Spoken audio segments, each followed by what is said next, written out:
Aku dihina miskin oleh ipar dan mertuaku, mereka anggap aku tak layak mendampingi suamiku. Tapi kini setelah tahu siapa aku sebenarnya, mereka berebut perhatianku dan menyesali segalanya.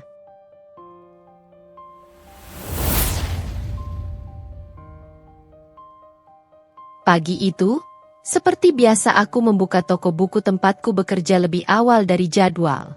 Masih terlalu pagi, bahkan jalanan di depan toko pun belum ramai. Angin lembut membawa aroma tanah basah setelah hujan semalam. Aku menyapu lantai dengan pelan, mencoba menikmati setiap detik dari kesibukan kecilku. Hidupku sederhana, tapi penuh ketenangan. Aku tinggal berdua dengan ibu di rumah kecil di pinggiran kota. Ibu sudah tua, tubuhnya kurus tapi wajahnya selalu tenang. Beliau sering bilang, yang penting hati kita kaya, yuk. Uang bisa dicari, tapi ketenangan itu rezeki yang lebih mahal. Kalimat itu selalu menenangkan hatiku setiap kali aku merasa rendah diri melihat kehidupan orang lain yang serba berlebih. Setelah selesai menata buku di rak, aku duduk di kursi kasir sambil menyeruput teh hangat yang kubawa dari rumah. Hujan rintik-rintik mulai turun lagi, membasahi kaca depan toko. Aku suka suasana seperti ini, tenang, damai, dan sepi. Tak ada suara selain gemericik air hujan dan deru kendaraan sesekali yang melintas. Namun pagi yang tenang itu berubah ketika seseorang tiba-tiba berlari kecil melintasi trotoar di depan toko. Aku hanya sempat melihat sosoknya sebentar. Pria dengan kemeja putih yang sudah basah kuyup, wajahnya pucat, dan langkahnya terhuyung. Sebelum sempat aku membuka pintu, tubuhnya jatuh tersungkur di depan toko, tepat di bawah atap pelindung. Aku terkejut dan segera berlari keluar. Mas, bangun! Seruku panik sambil mengguncang bahunya. Tubuhnya dingin, napasnya tersengal. Aku buru-buru membawa payung dan memanggil tukang ojek di seberang jalan untuk membantuku mengangkatnya ke dalam toko. Pria itu kupapah pelan ke kursi dekat jendela. Wajahnya masih pucat, keringat dingin menetes di pelipisnya. Aku menatapnya dengan cemas, mencoba memastikan apakah dia hanya kelelahan atau sakit parah. Setelah beberapa menit, akhirnya matanya terbuka perlahan. Tatapannya kabur, tapi aku bisa melihat iris matanya yang coklat gelap, menatapku penuh kebingungan. Di mana? Ini? Suaranya serak dan pelan. Di toko buku, jawabku cepat. Mas pingsan di depan tadi. Saya cuma menolong. Mau saya buatkan teh hangat dulu? Ia hanya mengangguk lemah. Aku segera berlari ke belakang, menyiapkan air panas. Tanganku sedikit gemetar, bukan karena takut, tapi karena khawatir. Ketika aku kembali, ia masih duduk di kursi dengan tangan memegangi kepala. Terima kasih, katanya pelan saat aku menyodorkan teh. Maaf sudah merepotkan. Tidak apa-apa, Mas. Mungkin tadi belum sarapan ya? Tanyaku. Ia menghela napas, lalu tersenyum tipis. Iya, mungkin kelelahan. Dari pagi keliling wawancara kerja, tapi belum ada hasil. Aku menatapnya sekilas. Wajahnya tampan, tapi ada kelelahan yang dalam di matanya.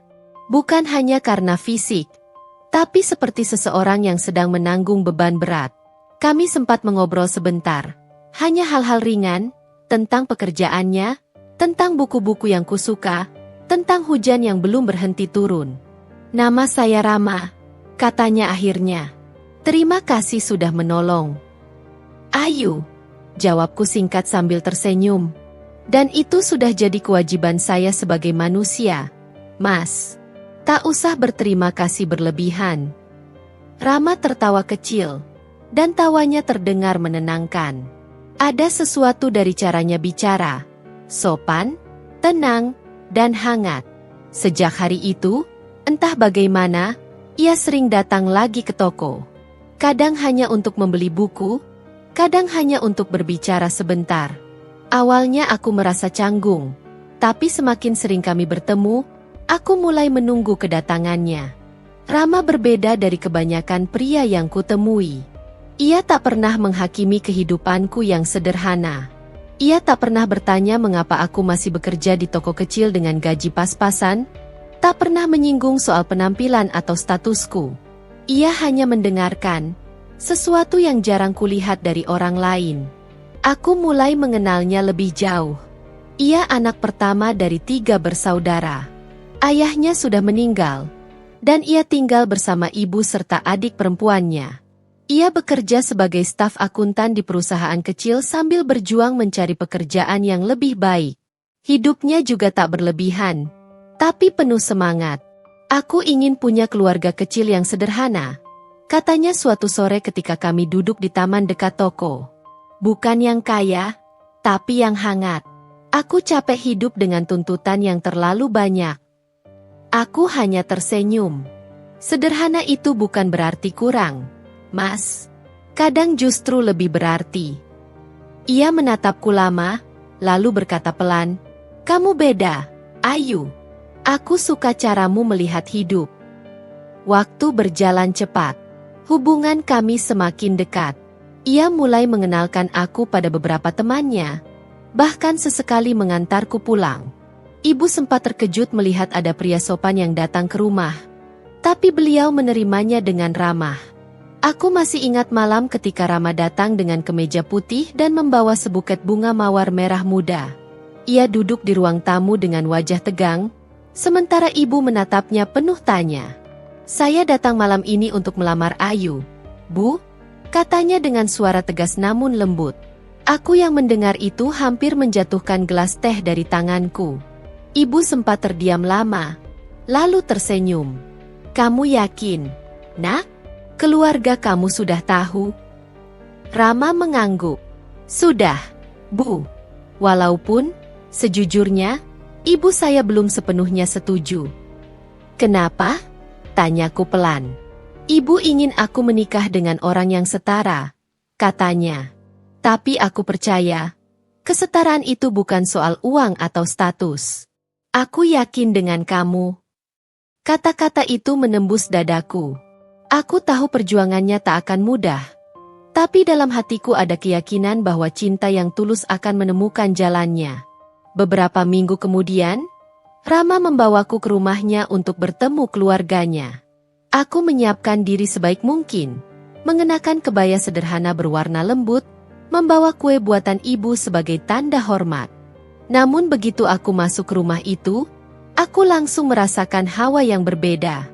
Ruang tamu mereka besar dan mewah. Lantai marmer berkilau, perabotan mahal menghiasi setiap sudut. Di tengah ruangan, seorang wanita dengan rambut disanggul rapi dan perhiasan mencolok menatapku dari ujung kepala sampai kaki. Tatapan itu tajam, membuatku gugup. "Ini Ayu, Bu," kata Rama memperkenalkan. Calon istri Rama. Wanita itu, Bu Yuyun, ibunya, tersenyum tipis tapi dingin. "Oh, ini calon menantuku? Dari mana, Nak?" "Saya dari daerah, Bu. Tinggal bersama ibu di rumah kecil di dekat pasar baru," jawabku sopan. "Oh, dekat pasar," ucapnya pelan, lalu tersenyum miring. "Pasti suasananya ramai ya di sana." Aku bisa merasakan nada sindiran di balik kata-katanya. Di sebelahnya, seorang gadis muda dengan pakaian modis tertawa kecil sambil memainkan ponselnya. "Mama, dia mirip asisten rumah tangga kita yang dulu, ya?" katanya tanpa menatapku. "Cika," tegur Rama cepat. Tapi Bu Yuyun hanya tertawa pelan. "Ah, anak ini memang suka bercanda." Dadaku terasa sesak. Aku mencoba tetap tersenyum, berusaha menahan perasaan yang mulai tersayat. Hari itu terasa sangat panjang. Aku menjawab pertanyaan mereka sebaik mungkin, menunduk sopan meski setiap kata dari bibir mereka seperti duri yang menyentuh harga diriku. Ketika pulang, Rama meminta maaf. "Maaf, Ayu. Ibu memang agak sulit menerima orang baru." Aku menggeleng. "Tidak apa-apa. Aku tahu, setiap orang butuh waktu." Namun jauh di dalam hati, aku merasa ragu. Apakah cinta kami cukup kuat menghadapi perbedaan itu? Hari-hari berikutnya penuh pergulatan batin. Ibu menasihatiku untuk berpikir matang. "Kalau kamu yakin dia baik, Ibu ridha. Tapi jangan sampai kamu disakiti. Ya, nak? Katanya lembut sambil memegang tanganku. Aku mengangguk. Meski di dalam hati ada rasa takut yang tak bisa kujelaskan. Beberapa bulan kemudian, kami akhirnya menikah. Pernikahan sederhana di aula kecil dekat rumah. Tak ada pesta mewah, hanya doa dan kebahagiaan yang tulus. Rama tampak bahagia, aku pun demikian. Namun aku menyadari, keluarga Rama tidak hadir sepenuhnya. Hanya beberapa saudara jauh yang datang mewakili. Aku menatap wajah ibu mertua yang hadir sebentar lalu pergi dengan alasan ada urusan mendadak.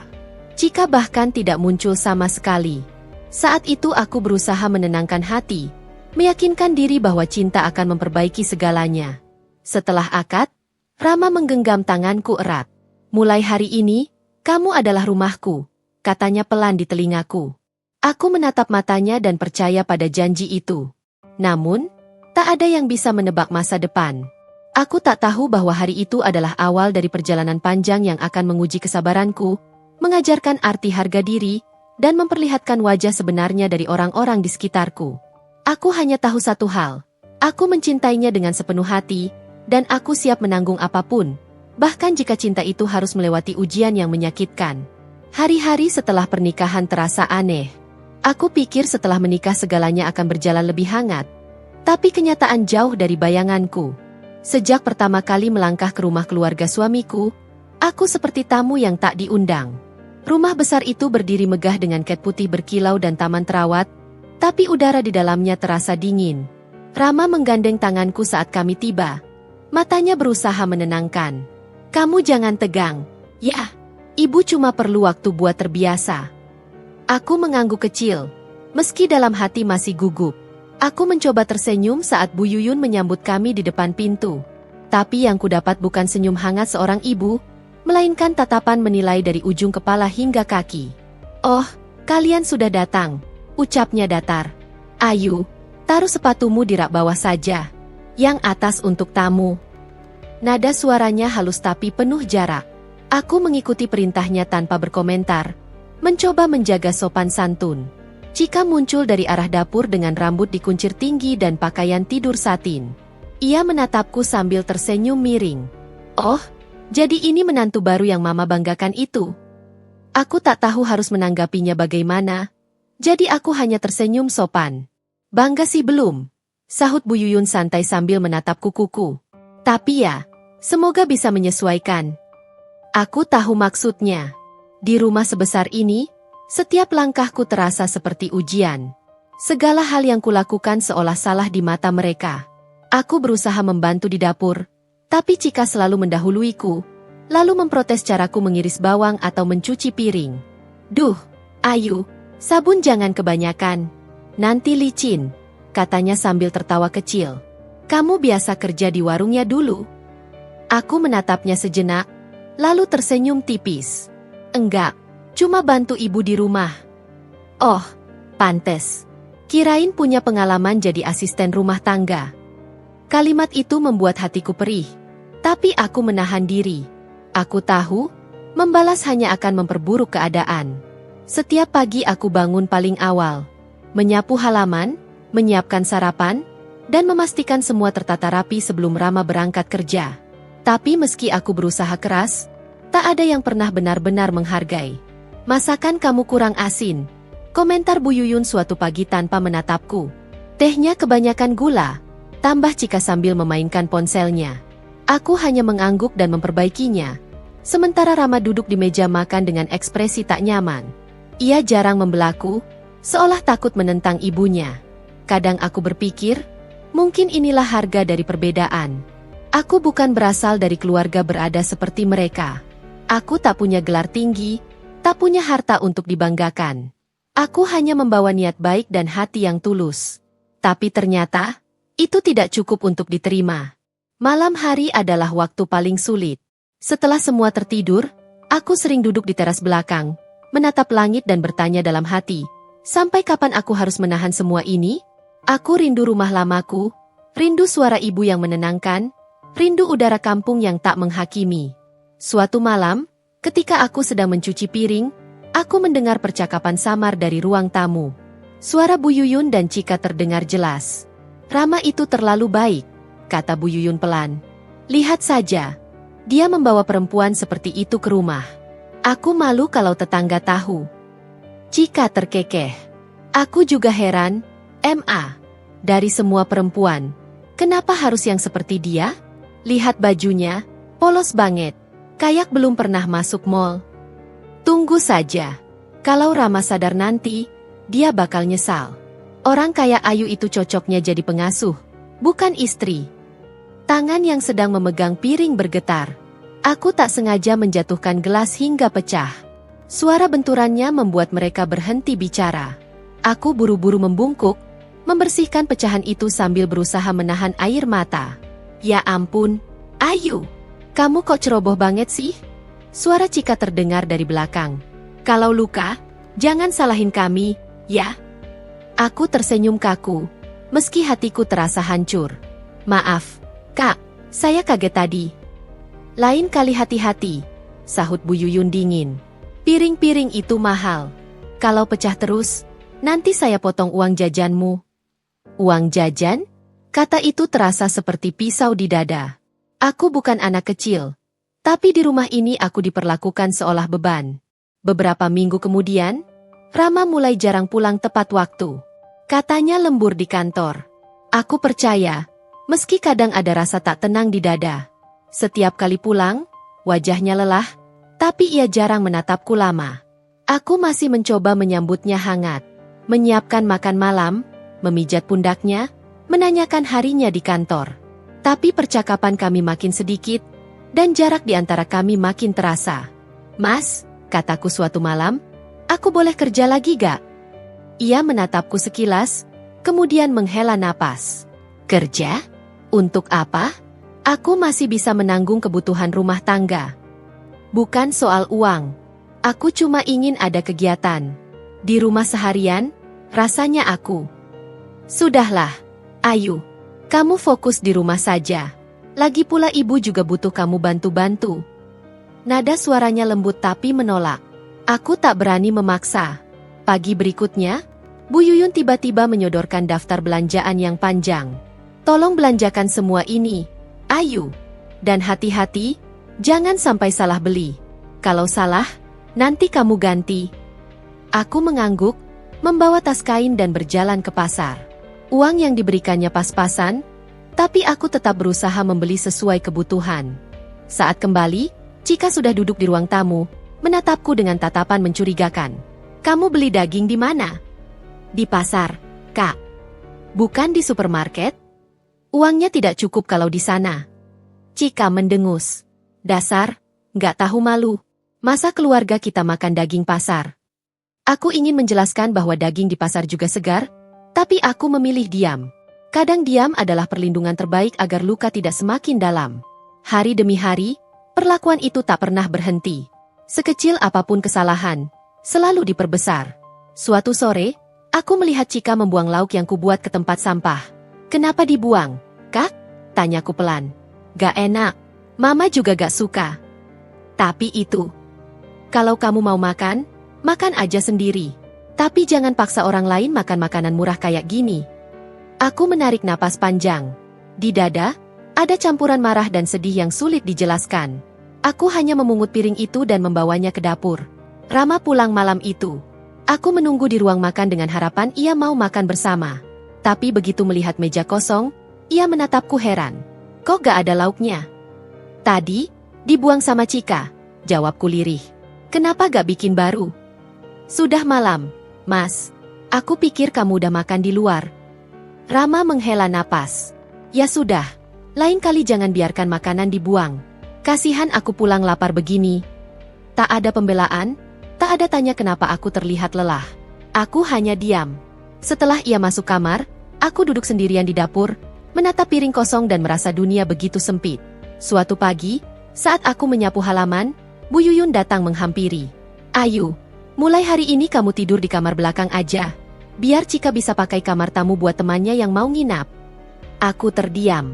Tapi Bu, kamar belakang itu gak apa-apa kan? Lagi pula kamu cuma sementara di sini. Anggap aja numpang. Aku mengangguk pelan, menahan rasa perih yang kembali menggerogoti. Kamar belakang itu kecil dan lembab, tapi aku tak mengeluh. Aku menata kasur tipis di lantai, menggantung beberapa baju, lalu menatap langit-langit kusam yang mengelupas. Malam itu aku menangis tanpa suara. Di rumah yang megah ini, aku merasa seperti bayangan yang tak diinginkan. Tak ada satupun yang melihatku sebagai manusia penuh perasaan. Aku hanya dianggap penumpang dalam hidup mereka. Namun di antara semua luka itu, ada satu hal yang membuatku tetap bertahan. Cintaku pada Rama. Aku masih ingin percaya bahwa suatu saat ia akan sadar, bahwa ia akan melihat betapa aku berjuang untuknya. Aku terus berusaha, bangun pagi lebih cepat, memasak lebih enak, menyiapkan semua kebutuhan tanpa diminta. Tapi tetap saja, setiap langkahku diukur, setiap tindakan dipertanyakan. Suatu sore, aku menerima telepon dari ibu di kampung. Suaranya bergetar. "Kamu baik-baik saja, Nak?" Aku menahan tangis. "Baik, Bu. Jangan khawatir. Ibu dengar kamu sering sakit kepala. Jangan dipendam sendiri, ya. Kalau ada apa-apa, pulanglah." Aku menatap jendela, melihat langit yang mulai gelap. "Aku kuat, Bu. Doakan saja aku kuat." Setelah menutup telepon, aku menatap bayangan sendiri di kaca. Aku hampir tak mengenali diriku lagi. Wajahku pucat, mata cekung, senyumku hilang. Tapi di balik itu ada tekad kecil yang terus menyala. Aku tak akan menyerah. Aku tahu, setiap rasa sakit ini bukan tanpa alasan. Aku percaya, Tuhan sedang menyiapkan sesuatu. Sesuatu yang mungkin belum bisa kulihat sekarang, tapi akan datang pada waktunya. Malam itu, aku menulis satu kalimat di buku harian kecilku, buku yang selalu kusimpan di bawah bantal. Mereka boleh merendahkanku hari ini, tapi suatu saat mereka akan tahu siapa aku sebenarnya. Dan entah mengapa, kalimat itu memberiku kekuatan baru untuk bertahan, setidaknya sampai fajar berikutnya datang. Pagi di rumah itu selalu dimulai dengan suara keras dari dapur. Suara wajan beradu dengan spatula, diikuti bentakan kecil dari arah meja makan. Udara belum sepenuhnya hangat, namun aroma sinis dari dua penghuni rumah itu sudah lebih dulu menyebar, membuat Ayu merasa setiap hembusan napas di tempat itu terasa berat. Ia sudah bangun sejak adzan subuh berkumandang. Menyelesaikan syalatnya, menyiapkan sarapan untuk semua penghuni rumah, bahkan menyiapkan pakaian kerja Rio. Tapi seperti biasa, tak ada satupun ucapan terima kasih. Hanya tatapan menilai dari Cika yang duduk di kursi dapur sambil memainkan ponselnya. "Teh manisnya terlalu hambar," komentar Cika tanpa menatap. "Kamu tuh nggak bisa bikin minuman yang bener apa?" Ayu menunduk, menatap cangkir yang masih beruap di atas meja. "Maaf, Kak, mungkin kurang gula. Saya buatkan lagi." "Udah, nanti aku bikin sendiri. Kalau ditunggu kamu, keburu siang." Suara Cika tajam, diiringi lirikan kecil ke arah ibunya, Bu Yuyun, yang duduk di kursi makan dengan rambut sudah disasak rapi, seperti hendak menghadiri acara penting. "Kalau cuma nyeduh teh aja nggak becus," sahut Yuyun tanpa nada lembut sedikit pun. "Gimana mau jadi istri yang bisa ngurus rumah tangga besar? Dulu kamu di rumah tinggal bantu orang tua tani, ya? Nggak heran kalau semua serba asal." Setiap kata terasa seperti cambuk di kulit Ayu. Ia tersenyum kecil, menunduk lagi. Lidahnya keluh. Tak ada ruang baginya untuk membela diri. Ia sadar, setiap perlawanan kecil justru akan menjadi bahan gosip seharian di rumah itu. Rio turun dari tangga tak lama setelahnya, dengan kemeja rapi dan parfum yang menyengat. Wajahnya tenang, tapi tatapannya sekilas menegur Ayu karena belum duduk bersama di meja. "Mas, sarapannya udah siap," ujar Ayu lembut. Rio menatap meja, lalu duduk di sebelah ibunya. Ia tak menjawab, hanya mengambil roti panggang dan menyibak piring nasi goreng di depan. Yuyun menatap anaknya sambil tersenyum manis, lalu menoleh ke Ayu. "Lihat tuh, Rio, istrimu udah belajar masak nasi goreng juga. Tapi coba kamu nilai sendiri," katanya sambil tersenyum tipis. "Enak nggak?" Rio mencicipinya. Hening beberapa detik. "Lumayan." "Lumayan," ulang Cika cepat, tertawa kecil. "Lumayan buat orang yang baru belajar masak, Bu." Tawa mereka terdengar seperti belati yang disembunyikan di balik senyum. Ayu berdiri mematung, menunduk sambil menahan rasa getir yang mulai menyesak di dada. Ia tahu, kata, "lumayan," bagi mereka bukan pujian, tapi peringatan halus bahwa ia belum pantas dianggap bagian dari keluarga itu. Rio menatap Ayu sebentar. "Kamu ikut makan?" "Enggak, Mas. Saya udah sarapan tadi." Padahal perutnya kosong. Hening menggantung di ruang makan. Jam dinding berdetak pelan, seolah ikut menyaksikan betapa sepi tempat itu meski dipenuhi orang. Siang harinya, rumah kembali lengang. Yuyun pergi arisan, Cika keluar entah kemana. Ayu sendirian, membersihkan setiap sudut rumah yang sebenarnya sudah bersih. Ia melakukannya bukan karena disuruh, tapi karena itu satu-satunya cara agar pikirannya tidak penuh dengan sedih. Sambil mengelap meja tamu, matanya jatuh ke sebuah figura besar di dinding. Foto keluarga Rio saat wisuda. Wajah Yuyun berseri-seri, Cika tersenyum lebar, dan Rio berdiri gagah dengan toga. Di sisi lain, tak ada sosoknya. Wajar, karena waktu itu ia belum menjadi bagian dari mereka.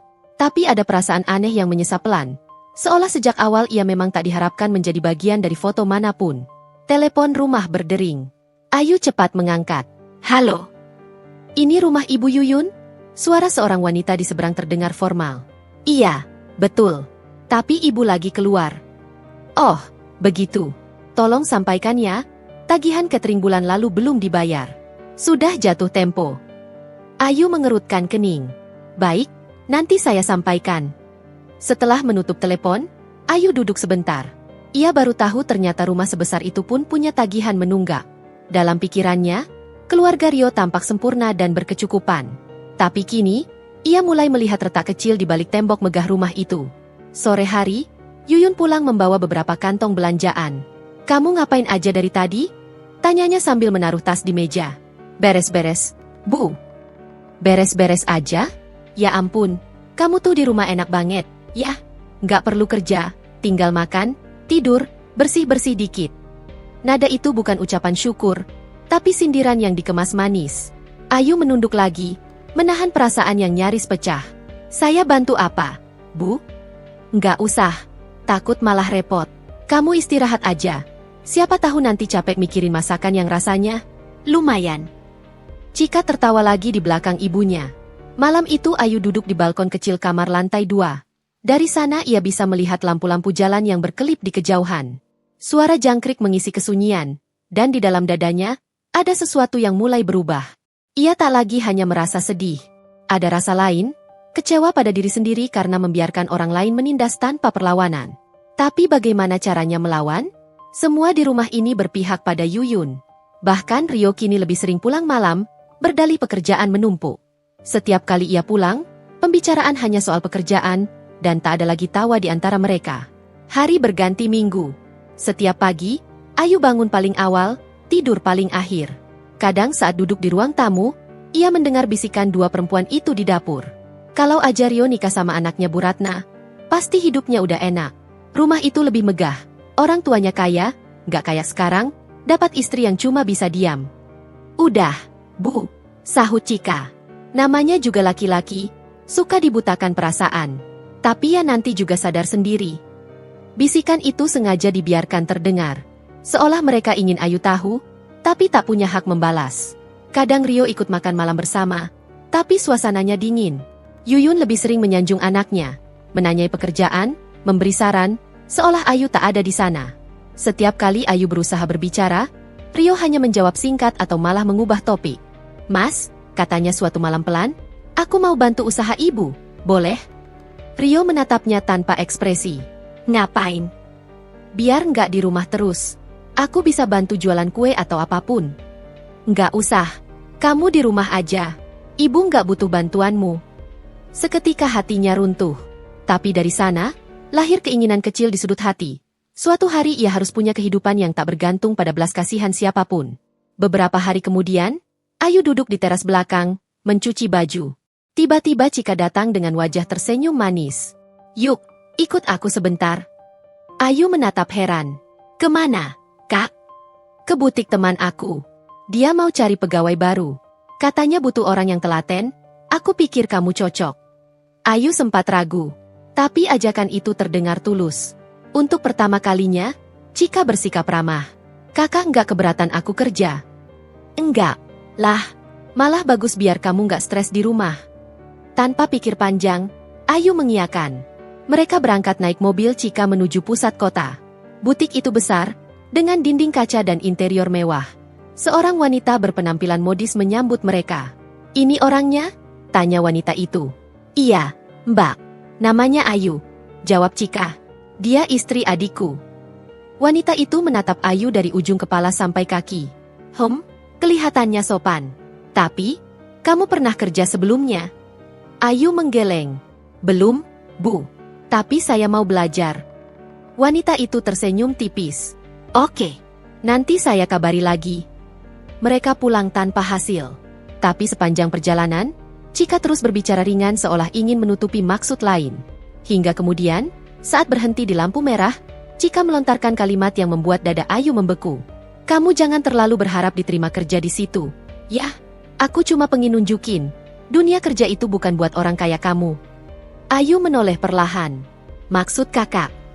Chika tersenyum miring. Kamu itu nggak punya penampilan, nggak punya pengalaman, apalagi koneksi.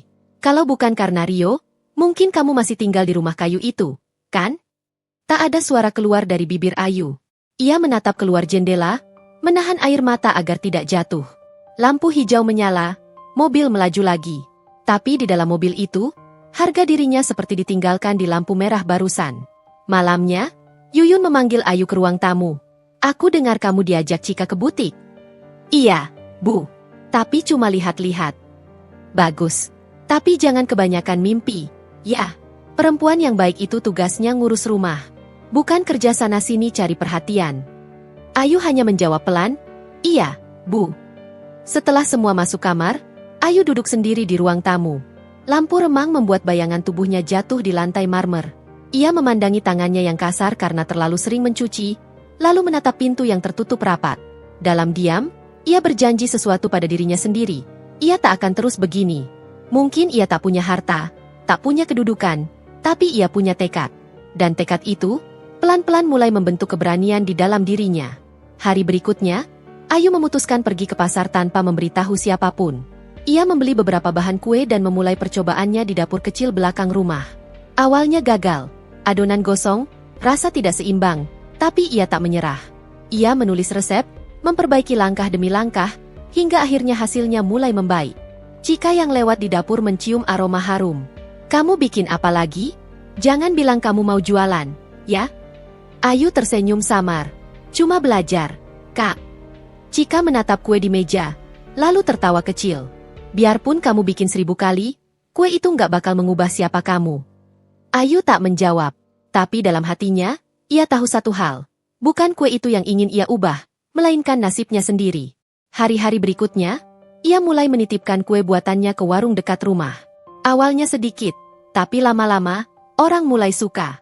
Pemilik warung bahkan memuji rasa dan kerapihan kemasannya. Uang hasil jualan itu tak seberapa, tapi cukup membuatnya merasa berarti. Untuk pertama kalinya, ia merasa bisa berdiri di atas kakinya sendiri, meski masih tersembunyi dari pandangan mertua dan iparnya. Namun kebahagiaan kecil itu tak bertahan lama. Suatu sore, Yuyun tanpa sengaja menemukan nota pembelian bahan kue di dapur. Matanya menyipit, lalu memanggil Ayu dengan suara tinggi. Kamu beli bahan-bahan ini dari mana? Dari uang saya sendiri, Bu. Uang sendiri? Emangnya kamu punya uang dari mana? Saya jualan kue, Bu. Cuma sedikit, tapi... Jualan? Yuyun langsung berdiri. Kamu pikir rumah ini warung? Chika datang tergesa, menahan tawa kecil. Loh, Bu, tenang aja. Mungkin dia cuma pengen bantu. Kali. Bantu apa? Bikin malu iya. Bentak Yuyun. Kamu tuh istri Rio. Ayu, bukan pedagang keliling. Kalau tetangga tahu, apa kata mereka? Anak saya dinikahkan sama tukang jualan kue. Ayu diam, matanya mulai berkaca. Tapi sebelum air mata itu sempat jatuh, Rio tiba-tiba masuk ke ruang tamu. Ada apa ini? Yuyun langsung menatap anaknya. Istrimu jualan, Rio. Di belakang rumah, bikin kue segala. Rio menatap Ayu dengan wajah kecewa. Kamu nggak bilang dulu ke aku? Saya cuma mau bantu sedikit, Mas. Biar nggak nganggur di rumah. Bantu? Suaranya meninggi. Kamu pikir bantu itu dengan bikin keluarga malu? Ayu terpaku. Tak disangka, orang yang paling ia harapkan membela justru menambah luka. Setelah itu, tak ada yang bicara lagi. Hanya kesunyian yang menekan seperti udara tebal di antara mereka. Malamnya, Ayu kembali duduk di balkon yang sama. Angin berhembus lembut, tapi dingin terasa sampai ke tulang. Ia memeluk lututnya, memandang langit gelap tanpa bintang. Dalam hati ia berkata pelan, hampir seperti doa, kalau memang tak ada yang percaya aku bisa, biarlah nanti waktu sendiri yang membuktikan. Dan sejak malam itu, Ayu tak lagi menangis. Ia mulai menyimpan kesedihannya dalam diam, seperti bara kecil yang menunggu saatnya menyala. Malam berlalu tanpa suara, hanya detak jam yang mengiringi pikiran Ayu yang tak henti berputar. Ia tak tidur semalaman. Kata-kata Rio dan Yuyun terus bergema di telinganya, menyayat lembut tapi dalam. Ia duduk di lantai kamar, memandangi nota kecil yang tadi siang sempat disobek Yuyun sebelum dibuang ke tempat sampah. Nota bahan kue yang dianggap aib oleh keluarga itu. Ayu mengambilnya diam-diam, merapikannya dengan hati-hati, seolah sedang menyatukan kembali harga diri yang sempat diremukkan. Matanya berat, tapi tekadnya sudah mulai tumbuh. Ia tak ingin lagi hidup sepenuhnya bergantung pada orang yang menganggapnya beban. Sekalipun harus berjalan diam-diam, ia akan melangkah. Pagi datang, dan seperti biasa, rumah kembali ramai dengan suara Yuyun dan Chika. Namun kali ini Ayu tidak lagi terhanyut dalam cemoohan mereka. Ia melakukan semua pekerjaan dengan tenang, tanpa menanggapi sindiran sekecil apapun. Justru sikap diamnya yang membuat Yuyun mulai gelisah. "Kamu itu kenapa sekarang diam aja?" tanya Yuyun suatu pagi sambil menatap Ayu dari ujung dapur. Biasanya kalau disindir dikit langsung minta maaf. Sekarang malah kayak patung. Ayu hanya menjawab singkat, "Saya lagi belajar nggak banyak ngomong, Bu." "Belajar apa? Kamu itu dari dulu juga nggak bisa ngomong yang benar." Kalimat itu lewat begitu saja, tanpa perlawanan. Tapi dalam hati Ayu tersenyum getir. Diam bukan berarti kalah. Kadang diam justru bentuk kekuatan yang belum terlihat. Setelah mereka pergi, Ayu duduk di ruang tamu. Dari jendela, ia bisa melihat kendaraan melintas di jalan besar, orang-orang berangkat bekerja dengan wajah sibuk dan penuh tujuan. Dalam dirinya muncul rasa iri yang aneh. Ia rindu memiliki arah, sesuatu yang membuatnya bangga berdiri di atas kakinya sendiri. Beberapa hari kemudian, nasib seakan memberi isyarat kecil. Saat membantu seorang tetangga, Bu Tati, yang rumahnya bersebelahan, Ayu melihat wanita itu sibuk mengemas makanan ringan ke dalam plastik. "Ini jualannya, Bu?" tanyanya. "Iya, Yu," jawab Bu Tati sambil tersenyum ramah. "Buat dititipin ke warung-warung.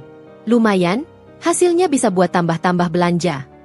Ayu memperhatikan gerak tangan Bu Tati yang lincah. Ada sesuatu di sana, kesederhanaan yang membuahkan ketenangan. "Saya boleh bantu, Bu?" "Tentu, boleh banget. Tapi jangan sampai dimarahi mertua kamu." "Loh?" Ayu hanya tersenyum kecil.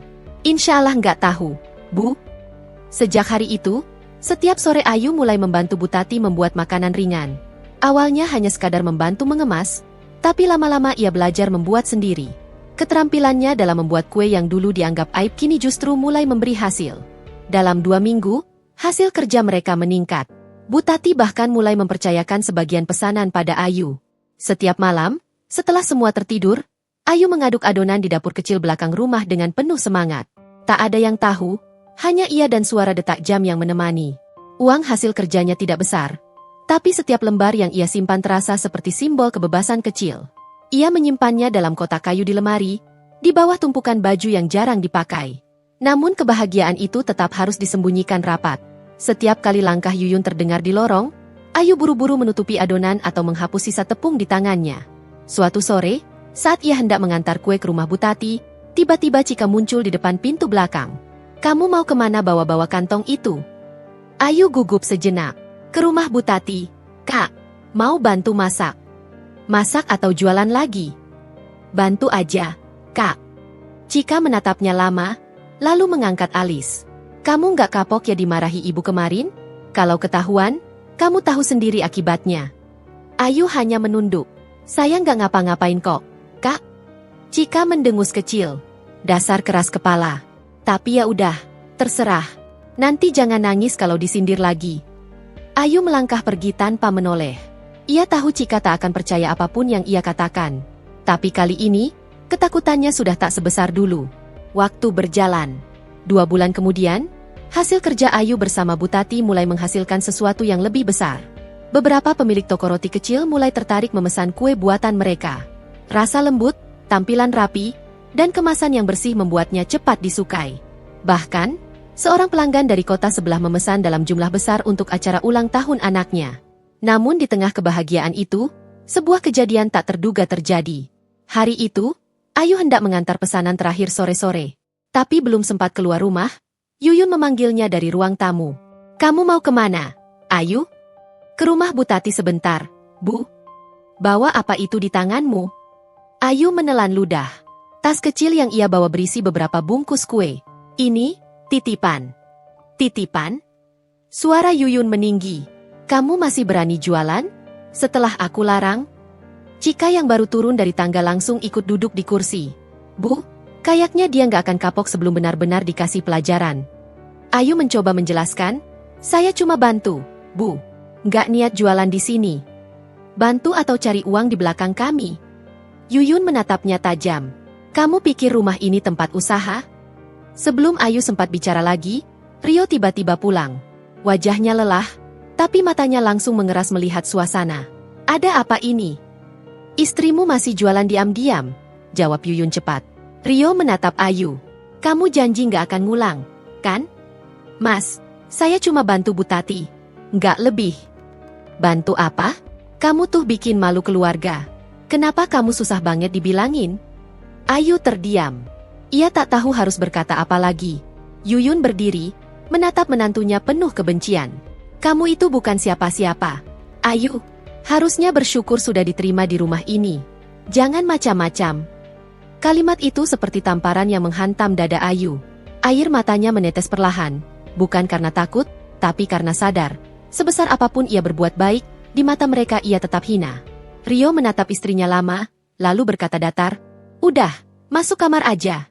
Besok aku nggak mau lihat kamu keluar rumah tanpa izin. Malam itu, Ayu menangis tanpa suara. Ia duduk di lantai, menatap ke arah jendela, membiarkan air mata mengalir dalam diam. Tapi di balik air mata itu, sesuatu di dalam dirinya retak. Bukan lemah, tapi terbangun. Ia mulai menyadari satu hal. Ia tak bisa berharap siapapun memahami perjuangannya. Dunia ini keras, dan hanya mereka yang berani diam-diam melawan yang akhirnya bertahan. Beberapa minggu kemudian, kabar datang dari arah yang tak disangka. Bu Tati mengetuk pintu belakang dengan wajah berseri-seri. Ayu, ada yang nyari kamu, katanya. Siapa? Bu? Orang dari toko roti di kota. Katanya mau kerja sama langsung sama kamu. Mereka suka resep kue yang kamu buat. Ayu membeku sesaat. Saya? Tapi mereka taunya resep itu dari Bu Tati. Bu Tati tersenyum. Saya bilang sejujurnya, itu buatanmu. Mereka minta kamu datang besok. Hatinya berdebar. Ia tak tahu harus senang atau takut. Tapi ini kesempatan. Mungkin bukan untuk pamer, tapi untuk membuktikan bahwa hinaan selama ini tak sepenuhnya benar. Keesokan harinya, tanpa memberitahu siapapun, Ayu berangkat pagi-pagi ke toko roti di pusat kota. Tempat itu jauh lebih besar dari yang ia bayangkan, dengan deretan kue di etalase kaca yang tampak indah seperti karya seni. Pemiliknya, seorang wanita paruh baya bernama Lila, menyambut dengan ramah. Kamu Ayu, ya? Aku dengar dari Bu Tati, kamu yang buat resep kue lapis pandan yang kemarin. Iya, Bu. Saya cuma coba-coba. Lila tersenyum. Coba-coba kamu aja udah enak banget. Aku pengin kamu bantu di toko ini. Nggak tiap hari, cukup 2 kali seminggu. Gajinya lumayan, nanti kamu juga bisa belajar banyak. Ayu hampir tak percaya. Beneran, Bu? Beneran. Aku suka orang yang mau kerja keras kayak kamu. Hari itu menjadi titik balik kecil dalam hidupnya. Ia mulai bekerja di toko roti itu dengan semangat. Lila bahkan sering memberinya nasihat.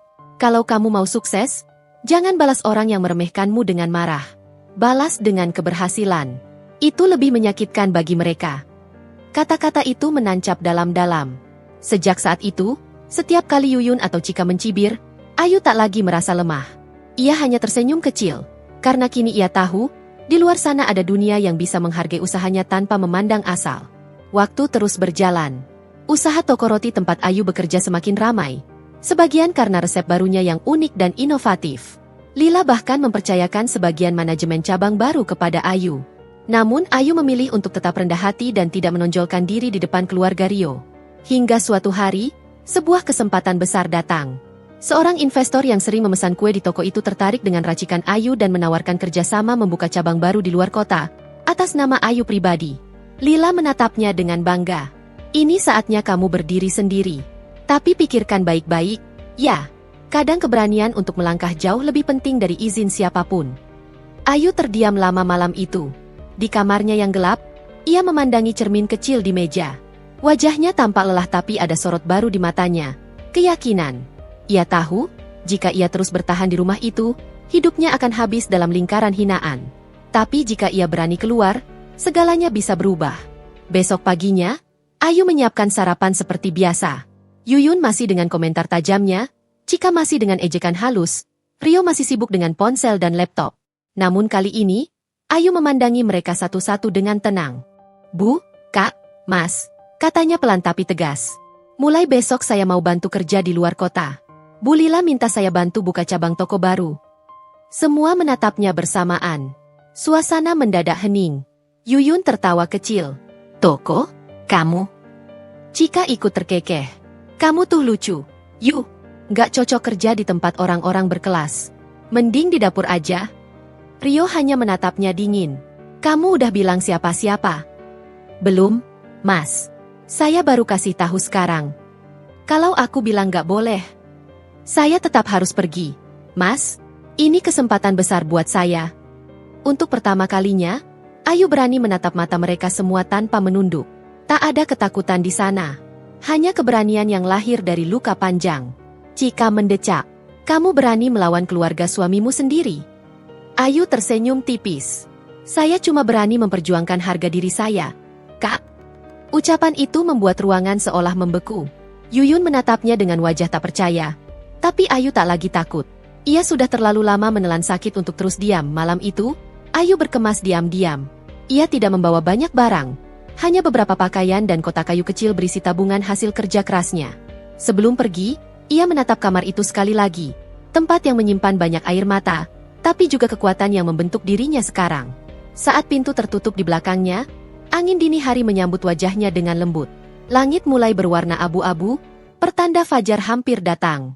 Dan di dalam hati Ayu, cahaya kecil itu mulai menyala terang. Tanda dari awal perjalanan menuju masa depan yang sama sekali baru. Pagi itu, embun masih menggantung di ujung daun, menetes perlahan dari celah genting rumah mertua yang mulai menua. Ayu berdiri di dapur, menatap wajan di atas kompor yang penuh minyak bekas semalam. Tangannya bergerak pelan, mencuci, menyiapkan sarapan seperti biasa. Tapi kali ini, ada sesuatu yang berbeda di matanya. Bukan sekadar pasrah, melainkan sebuah ketegasan diam yang tumbuh dari luka. Sudah beberapa minggu ia menjalani rutinitas yang sama.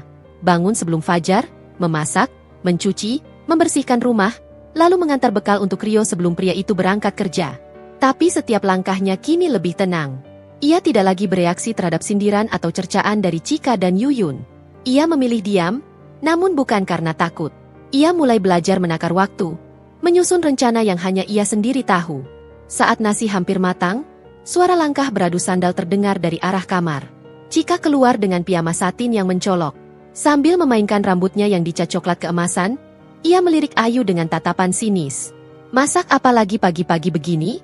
Bau minyak gorengnya bikin mual. Ucapnya, menutup hidung dengan tisu.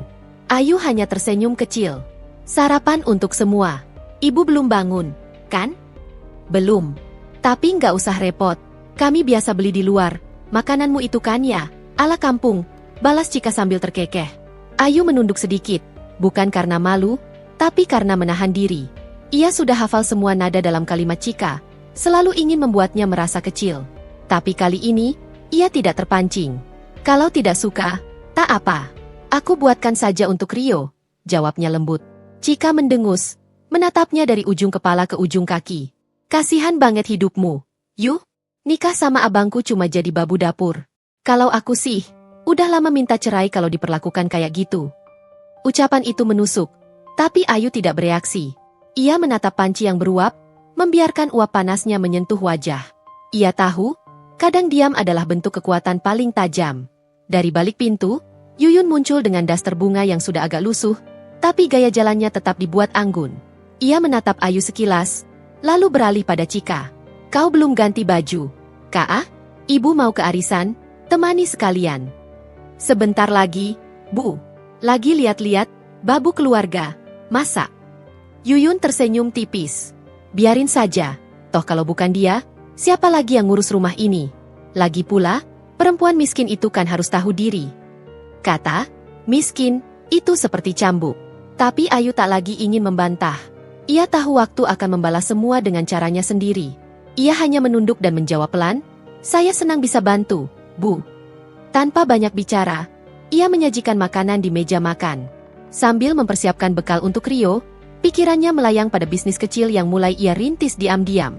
Sudah hampir 2 bulan ia menjalankan penjualan produk kue kering secara online, menggunakan nama samaran. Modal awalnya dari hasil menjahit dan sedikit uang simpanan yang ia sembunyikan di lipatan kain sarung lamanya. Ia tak pernah bercerita pada siapapun, bahkan pada Rio. Bukan karena tak percaya, tapi karena tahu tak ada yang mau mendengar. Semuanya menganggapnya tak punya potensi. Tapi setiap malam, setelah semua tidur, ia duduk di depan ponsel tuanya, menjawab pesanan, menulis alamat, dan mengatur pengiriman lewat jasa ekspedisi yang datang setiap pagi. Kini, bisnis kecil itu mulai ramai. Pesanan datang bukan hanya dari kota sekitar, tapi juga dari luar pulau. Ia mulai menabung diam-diam, mencatat setiap pengeluaran dan pemasukan dalam buku tulis bergaris biru. Saat Rio keluar dari kamar dengan kemeja rapi dan dasi yang miring sedikit, Ayu segera menyambutnya dengan bekal. "Mas, ini sarapannya sudah siap. Aku buatkan juga teh hangat." Rio hanya mengangguk, tanpa senyum seperti dulu. "Aku nggak sempat makan di rumah, nanti aja di kantor," katanya sambil meraih tas. Ayu sempat menatap wajah suaminya, pria yang dulu membuatnya rela meninggalkan segalanya demi cinta. Tapi kini, antara mereka terbentang jarak yang tak terlihat. Rio seperti bayangan dari dirinya yang dulu, cuek, dingin, dan selalu terburu-buru. "Aku antar sampai depan?" tanya Ayu lembut. "Nggak usah, nanti dikira kamu nggak punya kerjaan lain," jawabnya datar. Ucapan itu menampar, tapi Ayu tetap menunduk. Ia menatap langkah Rio yang semakin menjauh. Cika tersenyum puas, dan Yuyun hanya menatap dengan tatapan yang tak bisa ia baca. Sepeninggal mereka, Ayu duduk di teras, memandangi halaman yang penuh daun kering. Ia menarik napas panjang. Di pangkuannya ada buku catatan kecil. Ia menulis sesuatu. "Hari ini, aku harus tetap kuat. Jangan tunjukkan lelahmu pada orang yang menunggu kau jatuh." Ia menutup buku itu, menyimpannya di bawah pot tanaman. Lalu berdiri, membersihkan rumah, dan melanjutkan pesanan kue yang harus dikirim sore nanti. Sore menjelang, kurir datang membawa paket besar, pesanan bahan baku dari supplier yang baru ia temukan. Tapi saat kurir menyerahkan paket, Cika yang kebetulan lewat langsung mencibir.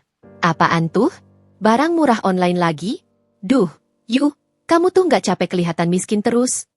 "Ini cuma barang buatku, Kak," jawab Ayu tenang. "Buatmu? Buat apa? Kamu kan cuma di rumah. Jangan bilang kamu jualan online, ya? Aduh, malu banget kalau tetangga tahu menantu Ibu Yuyun jualan kue online kayak emak-emak pasar." Ayu hanya tersenyum. "Rezeki itu dari mana aja, Kak? Yang penting halal." Cika tertawa keras. "Halal sih halal, tapi tetap aja murahan." Yuyun yang baru keluar dari kamar ikut menimpali. "Kalau mau bantu suami, bantu yang bergengsi dikit, Yu. Jangan bikin malu keluarga besar Rio." Ayu menatap mereka berdua. "Kalau ibu malu, biar saya jalan sendiri. Tapi saya nggak akan berhenti berusaha. Saya nggak mau hidup bergantung terus." Keduanya terdiam sejenak, mungkin tak menyangka Ayu berani menjawab. Tapi sebelum sempat membalas, Ayu sudah berjalan ke dapur, melanjutkan pekerjaannya. Di dalam hatinya, ada getar kecil, rasa percaya diri yang baru saja tumbuh. Malamnya, Rio pulang dengan wajah lelah. Cika duduk di ruang tamu sambil menonton drama, sementara Yuyun sibuk menelpon temannya. Ayu mendekat pelan, menyodorkan segelas air putih. "Mas, udah makan?" Rio menggeleng. "Nggak lapar." "Kalau gitu aku simpan aja di dapur, ya?" Saat ia hendak beranjak, Rio menatapnya. "Kamu sibuk apa belakangan ini?" Ayu berhenti sejenak. "Kenapa tanya begitu?" "Soalnya aku lihat tadi ada paket datang. Dari kurir. Jangan bilang kamu jualan online." Ayu menatapnya hati-hati. "Iya, Mas. Aku cuma bantu-bantu kecil. Biar nggak nganggur." Rio menarik napas. "Ayu, aku ngerti kamu mau bantu. Tapi jangan bikin aku malu di depan keluarga. Ya, Ibu dan Cika udah cukup nyindir tadi." Ayu menunduk. "Aku cuma pengin mandiri, Mas. Aku nggak minta uangmu." Tapi tetap aja, mereka nggak suka. "Aku juga capek kalau terus dengar omongan kayak gitu." Ayu menatapnya, matanya bergetar. "Jadi aku harus berhenti, Mas?" Rio tak menjawab, hanya berjalan menuju kamar. Ayu berdiri terpaku. Dada terasa sesak, tapi air matanya tak jatuh. Ia tahu, jika berhenti sekarang, semua perjuangannya sia-sia. Jadi ia memutuskan satu hal malam itu, ia tak akan berhenti. Apapun risikonya. Beberapa minggu kemudian, usahanya semakin berkembang. Ia mulai menerima pesanan besar dari pelanggan tetap. Bahkan seorang pemilik toko oleh-oleh di kota meminta pasokan rutin. Ia mulai merekrut 2 tetangga yang kesulitan ekonomi untuk membantu. Tanpa banyak bicara, Ayu mulai mengangkat orang lain dari keterpurukan yang sama. Tapi kesuksesannya belum ia ungkap. Ia tetap hidup sederhana. Tetap dia menghadapi hinaan, seolah tak terjadi apa-apa. Namun dalam diam itu, dunia kecilnya sedang berubah besar. Ia sudah menabung cukup banyak. Bahkan mampu membeli motor bekas untuk membantu pengiriman. Suatu sore, Yuyun datang tanpa permisi ke dapur. Melihat tumpukan kotak kue, ia langsung terkejut. Ayu, ini semua apa? Kamu buka usaha di rumah ini tanpa izin. Ayu menatap pelan. Maaf, Bu. Saya cuma kerja kecil-kecilan. Kerja kecil-kecilan? Ini rumah anak saya, bukan kios pasar. Kamu pikir saya mau lihat rumah ini kayak gudang makanan? Ayu menghela napas. Saya bisa pindahkan semua ke tempat lain kalau ibu keberatan. Bagus. Besok harus bersih. Saya nggak mau tetangga lihat menantu saya kerja kayak buruh. Cika masuk sambil terkekeh. Iya, Bu. Kasihan banget, kayak orang nggak punya harga diri. Ayu tersenyum. Tapi kali ini senyum itu berbeda. Harga diri itu bukan dari uang, K.A. Tapi dari bagaimana seseorang menghargai dirinya sendiri. Cika tertawa sinis. Ngomong aja bisa, tapi tetap aja kamu cuma orang susah. Ayu menatapnya dalam. Mungkin sekarang, tapi nggak selamanya begitu. Kalimat itu menggantung lama di udara. Yuyun terdiam, mungkin merasa ada sesuatu yang berubah dari nada suara Ayu. Tapi mereka tak menanggapinya lebih jauh. Mereka belum tahu bahwa Ayu sudah melangkah jauh di belakang layar, menuju sesuatu yang akan membuat mereka menelan ludah sendiri. Malamnya, saat semua sudah tidur, Ayu duduk di teras. Ia menatap bintang, sambil menulis di buku catatannya. Aku tidak akan membalas dengan kemarahan. Tapi waktu akan membuat mereka tahu siapa sebenarnya yang mereka remehkan. Ia menutup buku itu, tersenyum samar, lalu berdoa lirih. Di dalam hatinya, ia berjanji, akan tetap jadi dirinya sendiri, tanpa kehilangan kebaikan, tapi dengan kekuatan yang lebih dari apapun yang mereka bayangkan. Dan malam itu, angin terasa berbeda, membawa aroma perubahan yang pelan, tapi pasti pagi itu, matahari belum sepenuhnya naik ketika Ayu sudah menata beberapa kotak kue di meja makan. Aroma mentega yang baru dipanggang memenuhi seluruh ruangan, membuat udara hangat dan manis. Ia mengenakan celemek sederhana, rambutnya digulung rapi ke atas. Wajahnya tampak segar meski semalaman ia tak tidur demi menyelesaikan pesanan pelanggan besar dari luar kota. Teleponnya berdering, tanda pesan baru masuk. Ia membuka layar ponsel yang retak di sudut kanan. Bu Ayu, produk ibu laris banget di toko kami. Kami butuh stok tambahan minggu depan. Bisa dikirim 100 toples lagi. Ayu menatap pesan itu lama. Ia terdiam sejenak, menatap jemarinya yang berdebu tepung, lalu menulis balasan dengan senyum kecil. Bisa, Bu. Insya Allah minggu depan sudah siap. Ia menutup ponsel, matanya menatap keluar jendela. Matahari mulai naik perlahan, menyinari halaman rumah yang masih sepi. Di kursi tamu, masih tersisa tas tangan Cika yang ditinggalkan semalam. Di sampingnya, majalah mode terbuka pada halaman iklan perhiasan mewah. Ayu menatap sekilas lalu menarik napas. Aku juga akan sampai ke titik itu, tapi dengan caraku sendiri, bisiknya pelan. Langkah kaki terdengar dari arah tangga. Yuyun turun dengan langkah lambat, mengenakan daster bermotif bunga. Rambutnya disanggul asal, tapi cincin di jarinya masih berkilau terang. Ia menghentikan langkah begitu mencium aroma kue. Pagi-pagi bau mentega lagi? Astaga, Ayu, kamu nggak capek kerja terus? Ayu menoleh lembut. Saya nggak capek, Bu. Ini pesanan orang. Pesanan lagi? Kamu pikir rumah ini toko? Nanti tetangga ngira keluarga kami susah.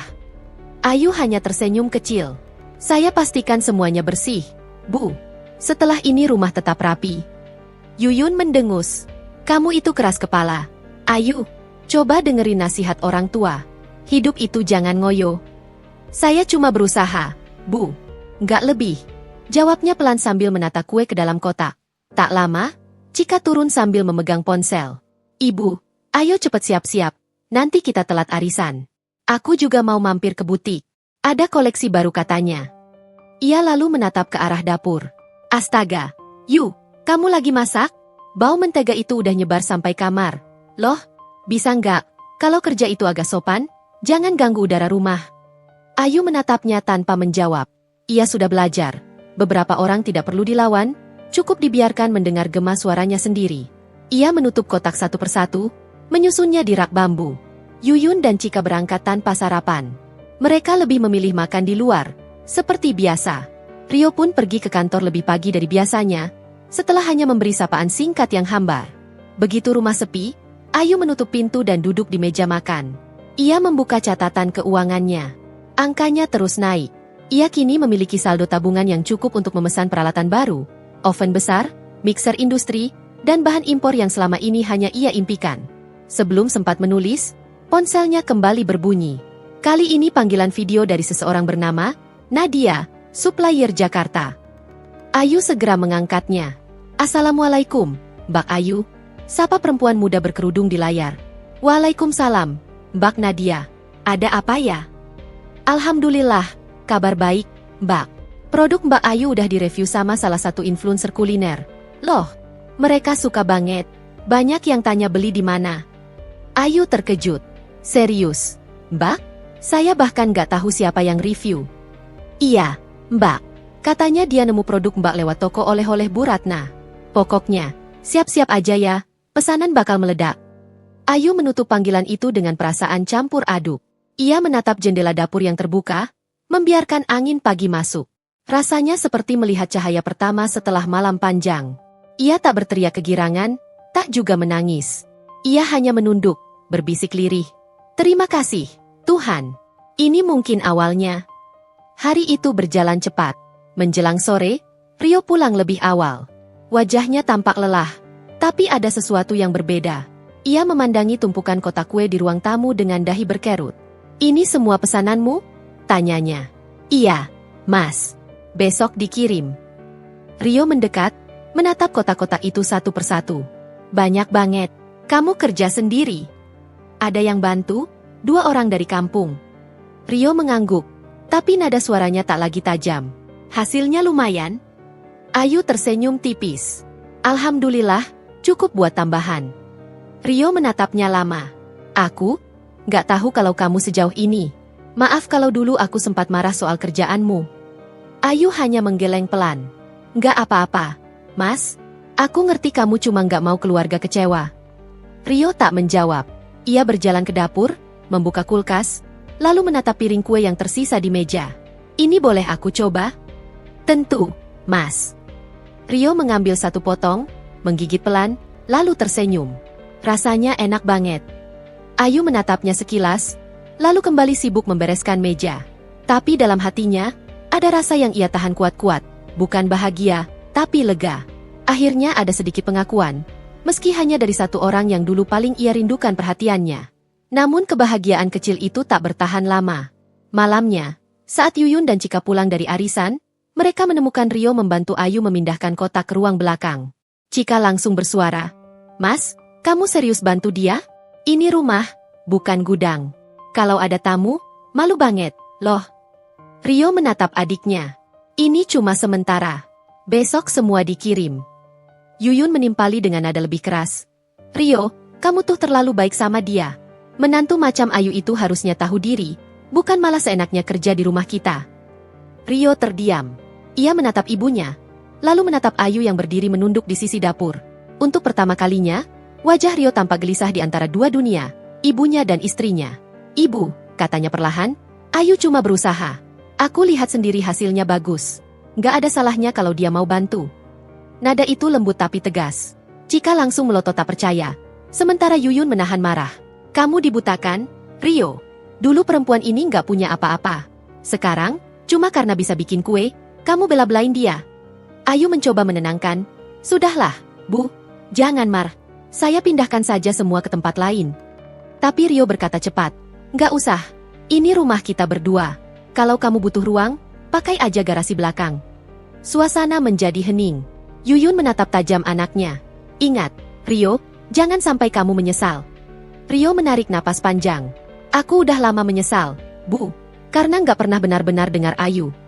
Setelah mereka pergi ke kamar masing-masing, Ayu duduk di kursi ruang makan, menatap Rio yang masih berdiri memunggunginya. Terima kasih, Mas. Rio menoleh. Aku cuma sadar aja. Kamu kuat banget, Yu. Ayu tersenyum kecil. Aku nggak kuat, Mas. Aku cuma nggak mau kalah sama keadaan. Hari-hari berikutnya berjalan cepat.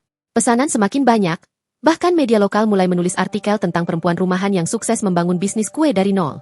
Tentu saja artikel itu tidak menyebut namanya lengkap, hanya Ayu Bakri. Tapi kabar itu beredar cepat di dunia maya. Suatu pagi, Yuyun sedang sarapan sambil menonton televisi. Saat menekan tombol ganti saluran, tiba-tiba muncul berita liputan kuliner. Di layar, tampak gambar kue dengan label Ayu Homemade. Reporter menyebutkan, produk rumahan asal daerah ini kini menjadi favorit pelanggan di beberapa kota besar.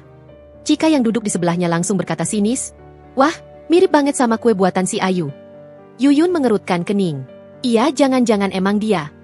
Ayu yang baru keluar dari dapur membawa teh langsung berhenti di tempat. Ia tahu liputan itu tentangnya. Tapi ia tidak bicara apapun. Ia hanya menaruh teh di meja dan berkata pelan, "Silakan diminum, Bu." Cika menatapnya tajam. "Jangan bilang itu kamu, Yu. Jangan bilang kamu udah mulai terkenal, ya?" Ayu tersenyum tenang. "Saya cuma kerja kecil-kecilan, K.A.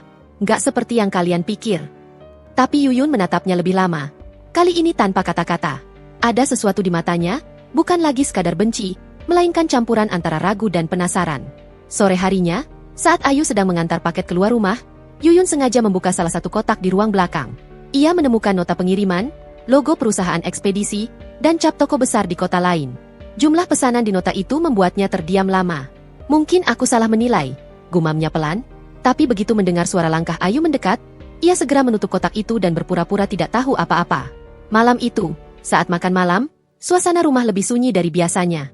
Rio berbicara lembut pada Ayu, Cika hanya makan dalam diam, sementara Yuyun tampak berpikir keras. Tak ada sindiran, tak ada cemoohan, hanya keheningan yang aneh. Setelah semua selesai, Ayu mencuci piring di dapur. Yuyun tiba-tiba muncul di belakangnya. "Ayu." Ayu menoleh cepat. "Iya, Bu." "Kamu, capek nggak kerja kayak gini?" "Capek sih, Bu. Tapi saya senang." Yuyun menatapnya lama. "Dulu kamu pernah bilang mau bantu Rio. Sekarang, kamu malah bisa mandiri." Ayu menunduk. "Saya cuma ingin hidup tenang, Bu. Nggak mau bergantung terus." Yuyun tidak menjawab. Ia berbalik, melangkah pergi perlahan. Tapi sebelum benar-benar meninggalkan dapur, ia berkata lirih tanpa menoleh, "Mungkin kamu nggak seburuk yang ibu kira dulu." Ayu berdiri lama di tempat, merasakan detak jantungnya berdegup pelan. Kata-kata itu mungkin sederhana, tapi baginya, itu seperti pintu kecil yang mulai terbuka. Beberapa hari kemudian, nama Ayu Homemade makin dikenal. Ia diundang ke sebuah acara bazar UMKM tingkat kota. Saat datang ke sana, dengan pakaian sederhana dan senyum gugup, ia disambut hangat oleh panitia. Tapi yang membuatnya terkejut, di tengah kerumunan, ada seseorang yang diam-diam memperhatikannya dari kejauhan, Yuyun dan Cika. Mereka datang bersama teman arisan yang ternyata juga ikut acara itu. Tatapan mereka berubah total saat melihat spanduk besar bertuliskan, "Ayu Homemade, produk unggulan daerah, dipimpin oleh Ibu Ayu Pratiwi." Cika membeku di tempat, sementara Yuyun hanya bisa menatap menantunya yang sedang diwawancarai panitia di atas panggung kecil. Suara tepuk tangan bergema di aula itu. Ayu menatap kerumunan dengan mata berair, tapi bukan karena sedih, melainkan karena untuk pertama kalinya, ia berdiri bukan sebagai menantu yang diremehkan, tapi sebagai seseorang yang diakui karena kerja kerasnya sendiri. Dan di antara semua wajah yang menatapnya sore itu, hanya satu yang paling ia ingat. Tatapan Yuyun yang kini tidak lagi merendahkan, melainkan menyimpan rasa kagum yang tak bisa disembunyikan. Pagi itu, langit Jakarta tampak kelabu. Udara lembab setelah semalam turun hujan, dan aroma tanah basah masih menguar dari halaman rumah. Ayu menatap jendela apartemennya yang kini jauh berbeda dari tempatnya dulu di rumah mertua. Dulu, setiap pagi dia harus bergegas menyiapkan sarapan untuk keluarga Rio, mendengarkan omelan Yuyun dan cibiran Cika. Kini, ia menyiapkan kopi hanya untuk dirinya sendiri, hangat, harum, dan tenang. Namun di balik ketenangan itu, hatinya tak sepenuhnya damai. Ia tak lagi memendam amarah, tapi ada bagian dari dirinya yang belum selesai. Luka yang dulu dibuat oleh hinaan orang-orang yang kini perlahan menyesal. Ponselnya bergetar di meja makan. Sebuah nama yang sudah lama tak muncul-muncul kembali di layar, Rio. Jemarinya sempat ragu untuk menyentuh layar itu. Sudah lama Ayu tak bicara dengannya. Setelah mereka berpisah secara tak resmi, Rio yang meminta waktu untuk berpikir. Ayu tak pernah lagi berusaha menghubunginya. Ia membiarkan waktu berjalan dan memilih fokus pada pekerjaannya. Rio menelepon lagi, kali ini 3 kali berturut-turut. Ayu menarik napas dalam. Ia akhirnya mengangkat. "Halo?" Suaranya tenang, datar. Di ujung sana terdengar suara Rio yang gugup. "Ayu, aku tahu kamu pasti nggak mau dengar penjelasan apapun dariku. Tapi aku cuma mau tanya kabar kamu." Ayu diam sesaat sebelum menjawab. Kabar saya baik. Terima kasih sudah tanya. Syukurlah. Suara Rio terdengar lega. Belakangan aku sering mikir. Aku nyesel, Yu. Aku nyesel banget udah bikin kamu pergi. Ayu menatap cangkir kopinya, uapnya mengepul pelan. Menyesal bukan berarti bisa mengulang semuanya. Mas. Aku tahu. Rio terdengar menarik napas panjang. Tapi aku pengen ketemu kamu. Sekali aja. Biar aku bisa minta maaf langsung. Ayu tak menjawab. Ia tahu, di balik suara lembut itu, masih ada keraguan dan ego yang dulu pernah melukai dirinya. Ia memutuskan untuk tak menjawab dan menutup panggilan perlahan. Namun beberapa menit kemudian, sebuah pesan masuk. Aku tahu kamu sibuk, Yu. Tapi kalau kamu sempat, aku cuma mau ngobrol. Ibu juga pengen minta maaf. Katanya, dia kangen kamu. Ayu membaca pesan itu tanpa ekspresi. Kangen. Kata yang terdengar aneh setelah bertahun-tahun dia diteriaki, miskin, tak pantas, dan penyusup. Ia tersenyum tipis. Waktu memang punya cara membalikkan keadaan. Hari itu, Ayu punya jadwal rapat dengan klien besar. Ia melangkah keluar dengan pakaian formal berwarna krem lembut. Wajahnya bersih tanpa polesan berlebih. Tapi auranya memancarkan keanggunan yang tak bisa disembunyikan. Di ruang rapat, semua mata tertuju padanya saat ia menjelaskan rancangan proyek pembangunan rumah sakit yang ia rancang bersama timnya. Bagus sekali konsepnya, Bu Ayu, ujar salah satu pemegang proyek. Kami nggak menyangka ide renovasi yang Anda ajukan bisa seefisien ini. Terima kasih, Pak, jawab Ayu dengan sopan. Saya hanya ingin proyek ini bisa berguna untuk masyarakat kecil juga. Setelah rapat berakhir, ia duduk di mobilnya sambil menatap pemandangan kota dari balik jendela. Dulu, kota ini menjadi saksi air matanya. Sekarang, menjadi tempat di mana ia menata ulang hidupnya. Namun takdir seperti belum selesai memainkan perannya. Di rumah besar di pinggiran kota, suasana pagi tak lagi sehangat dulu. Yuyun duduk di ruang tamu sambil menatap kosong. Wajahnya tampak lebih tua, lelah, dan penuh penyesalan. Cika melintas dengan pakaian modis, tapi wajahnya juga tidak bersinar seperti dulu. Ibu udah makan? Tanya Cika, datar. Belum. Nggak nafsu, jawab Yuyun pelan. Kamu lihat Rio nggak? Belum pulang dari kantor, Bu. Katanya lembur. Yuyun menarik napas berat. Dulu, tiap pagi rumah ini ramai. Ada Ayu, masak, senyum. Sekarang sepi banget. Cika menatap ibunya dengan pandangan ragu. Ibu masih mikirin dia? Aku bodoh banget. Kak, waktu dia di sini, aku malah hina dia. Padahal dia yang paling tulus bantu kita waktu papa kamu meninggal. Sekarang, aku tahu, nggak semua orang miskin itu hina. Yang hina itu hati yang nggak tahu berterima kasih. Cika terdiam. Dalam hatinya, ia juga tahu kata-kata ibunya benar. Setelah Ayu pergi, hidup mereka tak berjalan semulus dulu. Bisnis Rio sempat jatuh. Rumah tangga Cika sendiri retak karena suaminya berselingkuh. Satu persatu, mereka merasakan rasa kehilangan yang sama, tapi tak bisa lagi memanggil Ayu pulang. Sore itu, Rio pulang dengan wajah letih. Ia langsung masuk ke kamarnya tanpa bicara banyak. Yuyun memanggilnya. Rio, sini. Ibu mau ngomong. Ada apa, Bu? Tanya Rio lelah.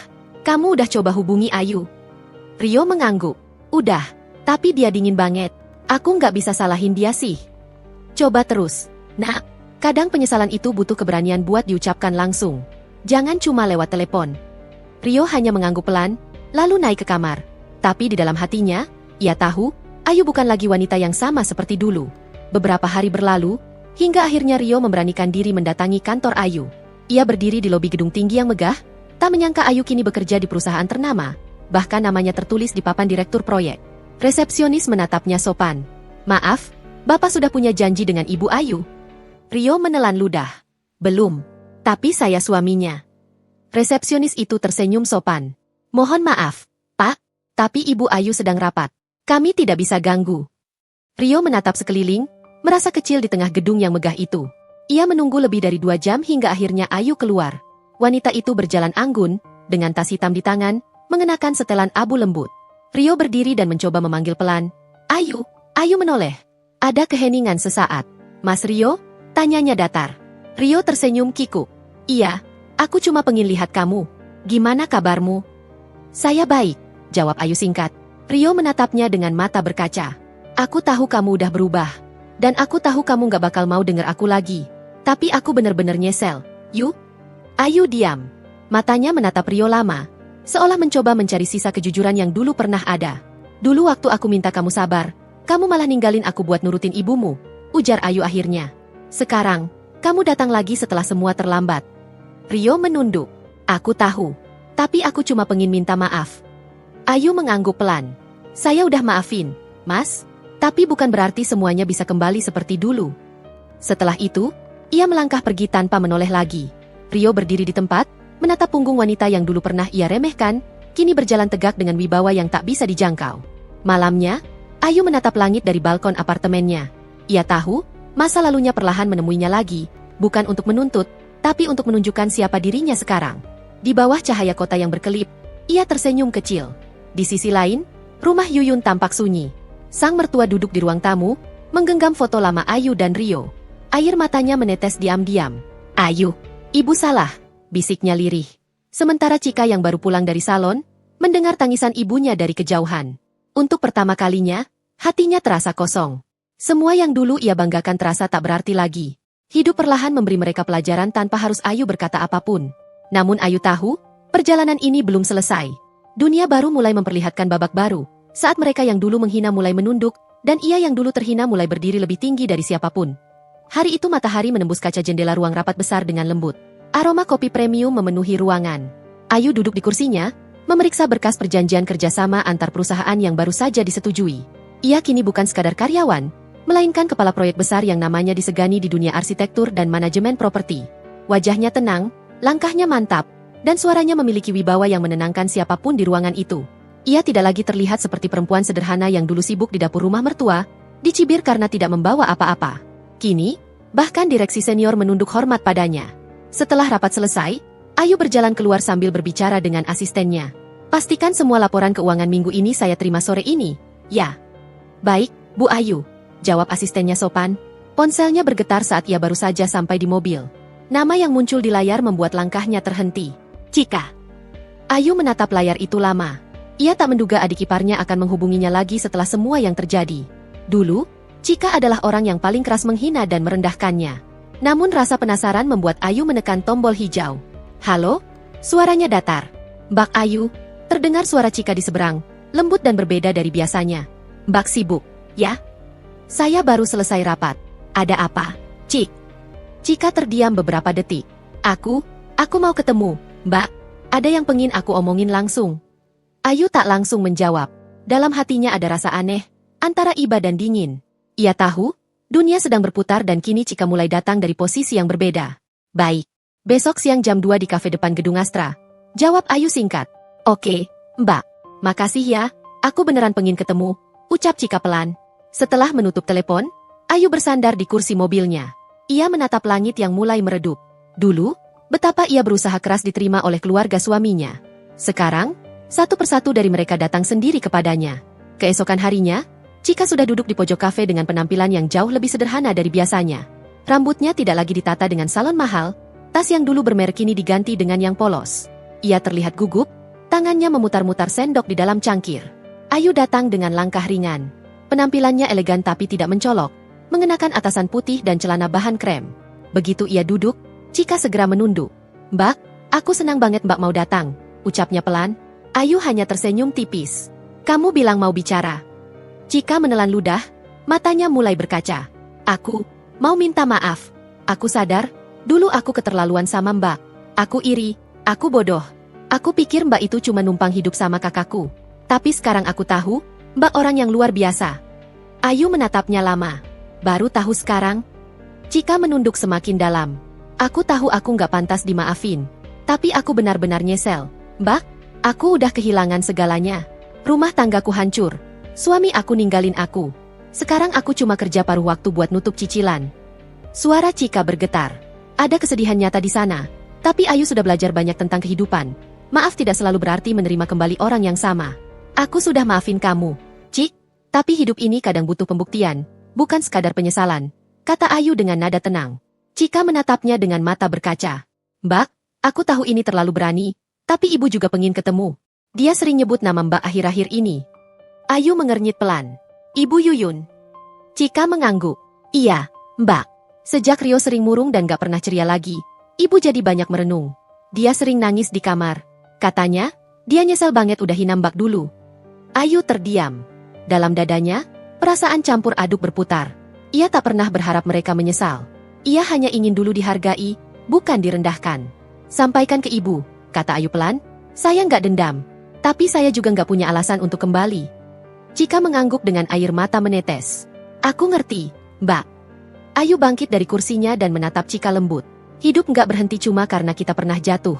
Cik, kalau kamu sungguh menyesal, perbaiki dirimu. Jangan cari maaf hanya untuk merasa tenang. Lalu ia melangkah pergi meninggalkan Cika yang terisak di kursinya. Beberapa hari kemudian, Ayu menerima surat undangan peresmian kerjasama proyek antar perusahaan besar. Di dalam daftar tamu VIP, tertulis nama-nama pejabat dan pemilik perusahaan ternama, dan salah satunya membuat napasnya terhenti, Yuyun Group Holdings. Nama itu tak asing. Itu adalah bisnis lama keluarga Rio, yang dulunya hampir bangkrut dan kini tampaknya dikelola kembali dengan investor baru. Namun, ia tahu betul siapa pemilik lamanya, mertua yang dulu menghina dan mengusirnya. Hari peresmian itu datang. Aula Hotel Bintang 5 dipenuhi tamu penting. Ayu datang mengenakan gaun elegan berwarna biru muda. Setiap langkahnya membuat orang menoleh kagum. Ia sudah terbiasa dengan sorotan seperti itu. Dari kejauhan, Yuyun melihat sosok Ayu dan sontak terdiam. Rambutnya yang dulu hitam legam kini sudah mulai memutih. Wajahnya berkerut. Tapi saat menatap Ayu, matanya berkaca. Ia seperti tak percaya, perempuan yang dulu ia hina kini berdiri sejajar dengan para pemilik perusahaan besar. Ayu berjalan ke meja tamu undangan. Salah satu panitia langsung menyapanya sopan. Selamat datang, Ibu Ayu. Silakan duduk di deretan depan, di kursi tamu kehormatan. Yuyun tertegun. Ia bahkan duduk di barisan tengah.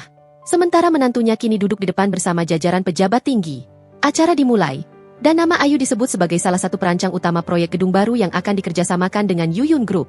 Saat namanya dipanggil, ia naik ke panggung untuk menandatangani nota kerjasama. Kamera berkilat, tepuk tangan menggema, dan Yuyun menunduk dengan mata berkaca. Setelah acara usai, Yuyun memberanikan diri menghampiri.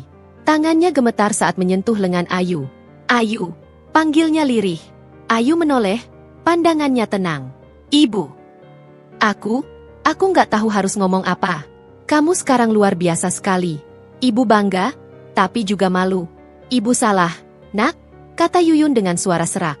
Ibu terlalu buta waktu itu. Ibu pikir kamu cuma perempuan biasa yang mau numpang hidup di keluarga kami. Ibu nggak tahu kamu sekuat ini. Ayu menatap wanita itu lama, lalu berkata pelan, saya dulu nggak butuh ibu tahu saya kuat, Bu. Saya cuma butuh diterima. Air mata Yuyun jatuh. Ibu minta maaf. Ayu, maaf dari hati yang paling dalam. Ayu mengangguk kecil. Maaf ibu saya terima.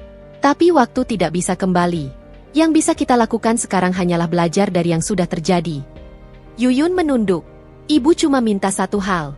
Bolehkah ibu sesekali datang ke tempat kamu? Bukan untuk apa-apa, cuma untuk melihat kamu bahagia. Ayu menatapnya lama, lalu menjawab lembut. Boleh, Bu. Tapi bukan sebagai mertua dan menantu. Hanya sebagai dua orang yang pernah saling menyakiti dan belajar dari itu. Yuyun tersenyum dalam tangisnya. Terima kasih, nak. Beberapa minggu berlalu setelah pertemuan itu. Hubungan Ayu dengan keluarganya yang lama perlahan membaik. Meski tidak seperti dulu. Rio kadang masih mencoba menghubungi, tapi Ayu sudah menutup pintu untuk hubungan mereka. Ia telah menemukan kedamaian dalam dirinya sendiri. Suatu sore, Ayu duduk di balkon apartemen sambil menatap langit senja yang berwarna oranye keemasan. Ia menyesap teh hangat, dan pikirannya melayang pada masa lalu. Di bawah sana, dunia berputar seperti biasa, tapi baginya, semuanya kini terasa lebih tenang. Ia sadar, pembalasan terbaik bukanlah membuat mereka tersungkur, tapi menunjukkan bahwa luka tak pernah menghentikannya tumbuh. Ia membalas dengan keberhasilan, ketenangan, dan kebaikan, hal yang tak bisa dibeli dengan uang atau kekuasaan. Sementara di rumah Yuyun, suasana berbeda. Meja makan yang dulu selalu dipenuhi suara keras kini sepi. Cika duduk di sebelah ibunya, sesekali membantu memasak. Keduanya lebih banyak diam, hanya berbicara tentang hal-hal ringan.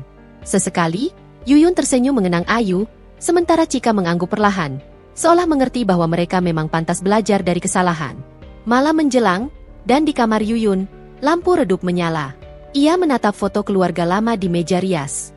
Di sana ada Ayu dan Rio tersenyum di hari pernikahan mereka. Air mata menetes di pipinya lagi. Seandainya waktu bisa diputar, ibu nggak akan pernah hina kamu. Yuk, bisiknya pelan. Tapi waktu tak bisa kembali. Dan Ayu pun tahu, tak ada gunanya menoleh ke belakang. Yang penting adalah berjalan terus. Karena kini ia berdiri di puncak hidupnya sendiri, Dengan hati yang sudah selesai membalas dengan caranya yang elegan, pagi itu terasa berbeda.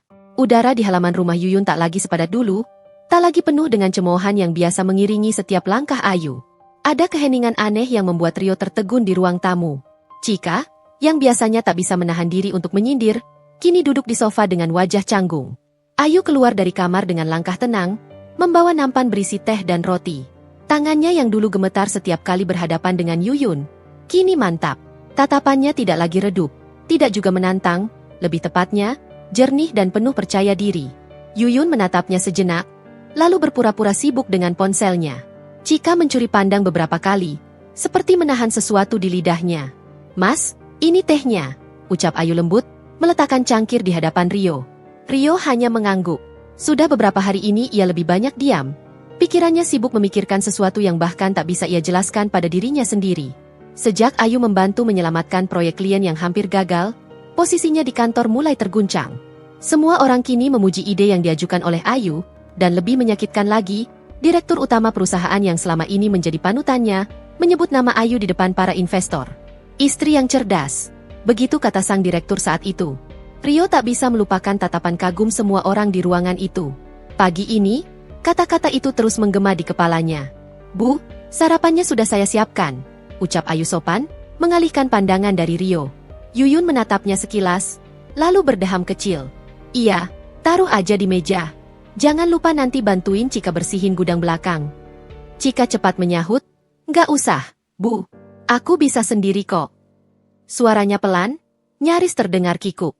Ayu menatap iparnya itu sejenak, ada sesuatu yang berubah. Tak ada sinis, tak ada nada merendahkan seperti biasanya. Selama ini Ayu sudah terbiasa menghadapi kebencian. Tapi ketika kebencian itu perlahan berubah menjadi canggung, justru terasa lebih aneh.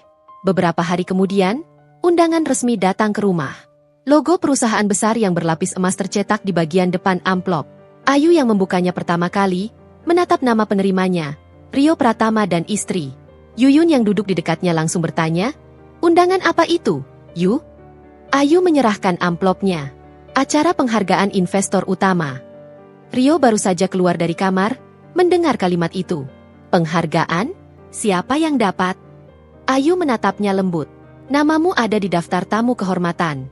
Tapi penghargaan utama akan diberikan pada pemilik baru saham mayoritas." Rio menyipitkan mata. "Pemilik baru? Siapa?" Ayu tersenyum samar, lalu beranjak ke dapur tanpa menjawab. Malam acara tiba lebih cepat dari yang dibayangkan. Gedung tinggi di pusat kota penuh lampu gemerlap. Rio mengenakan jas abu, berdiri di depan cermin sambil merapikan dasinya. Yuyun dan Chika bersiap di ruang tamu dengan pakaian terbaik mereka. "Yu, kamu nggak ikut?" tanya Yuyun dengan nada setengah heran. Ayu yang baru keluar dari kamar mengenakan gaun sederhana warna gading, tersenyum tenang. "Ikut, Bu. Saya sudah siap." Chika sempat melongo. Ia tak pernah melihat Ayu secantik malam itu. Rambut yang biasanya digelung seadanya kini terurai rapi, make up tipis mempertegas ketenangannya. Tidak berlebihan, tapi justru memancarkan kelas yang tak bisa dijelaskan. Di dalam mobil, tak banyak yang bicara. Rio memegang kemudi tanpa suara, sementara Yuyun beberapa kali menatap menantunya dari kaca depan. Entah kenapa, malam itu ia merasa kecil di samping Ayu. Sesampainya di gedung, sambutan hangat dari para tamu membuat Yuyun dan Chika salah tingkah. Banyak wajah asing yang menyalami Ayu, memanggil namanya dengan hormat. "Ayu? Wah, senang sekali akhirnya bisa bertemu langsung. Selama ini cuma dengar dari direktur," kata salah satu pria parubaya yang ternyata pejabat tinggi perusahaan. Yuyun menatap pria itu dengan mata membesar. "Maaf, Bapak kenal Ayu?" "Tentu saja. Beliau yang menyelamatkan kontrak kerjasama internasional bulan lalu." Pria itu tersenyum, lalu berlalu sambil menyalami Ayu lagi. Rio menatap istrinya, masih tak percaya. "Kontrak itu?" Ayu menatap balik, datar. "Yang kamu anggap tak mungkin aku pahami, Mas."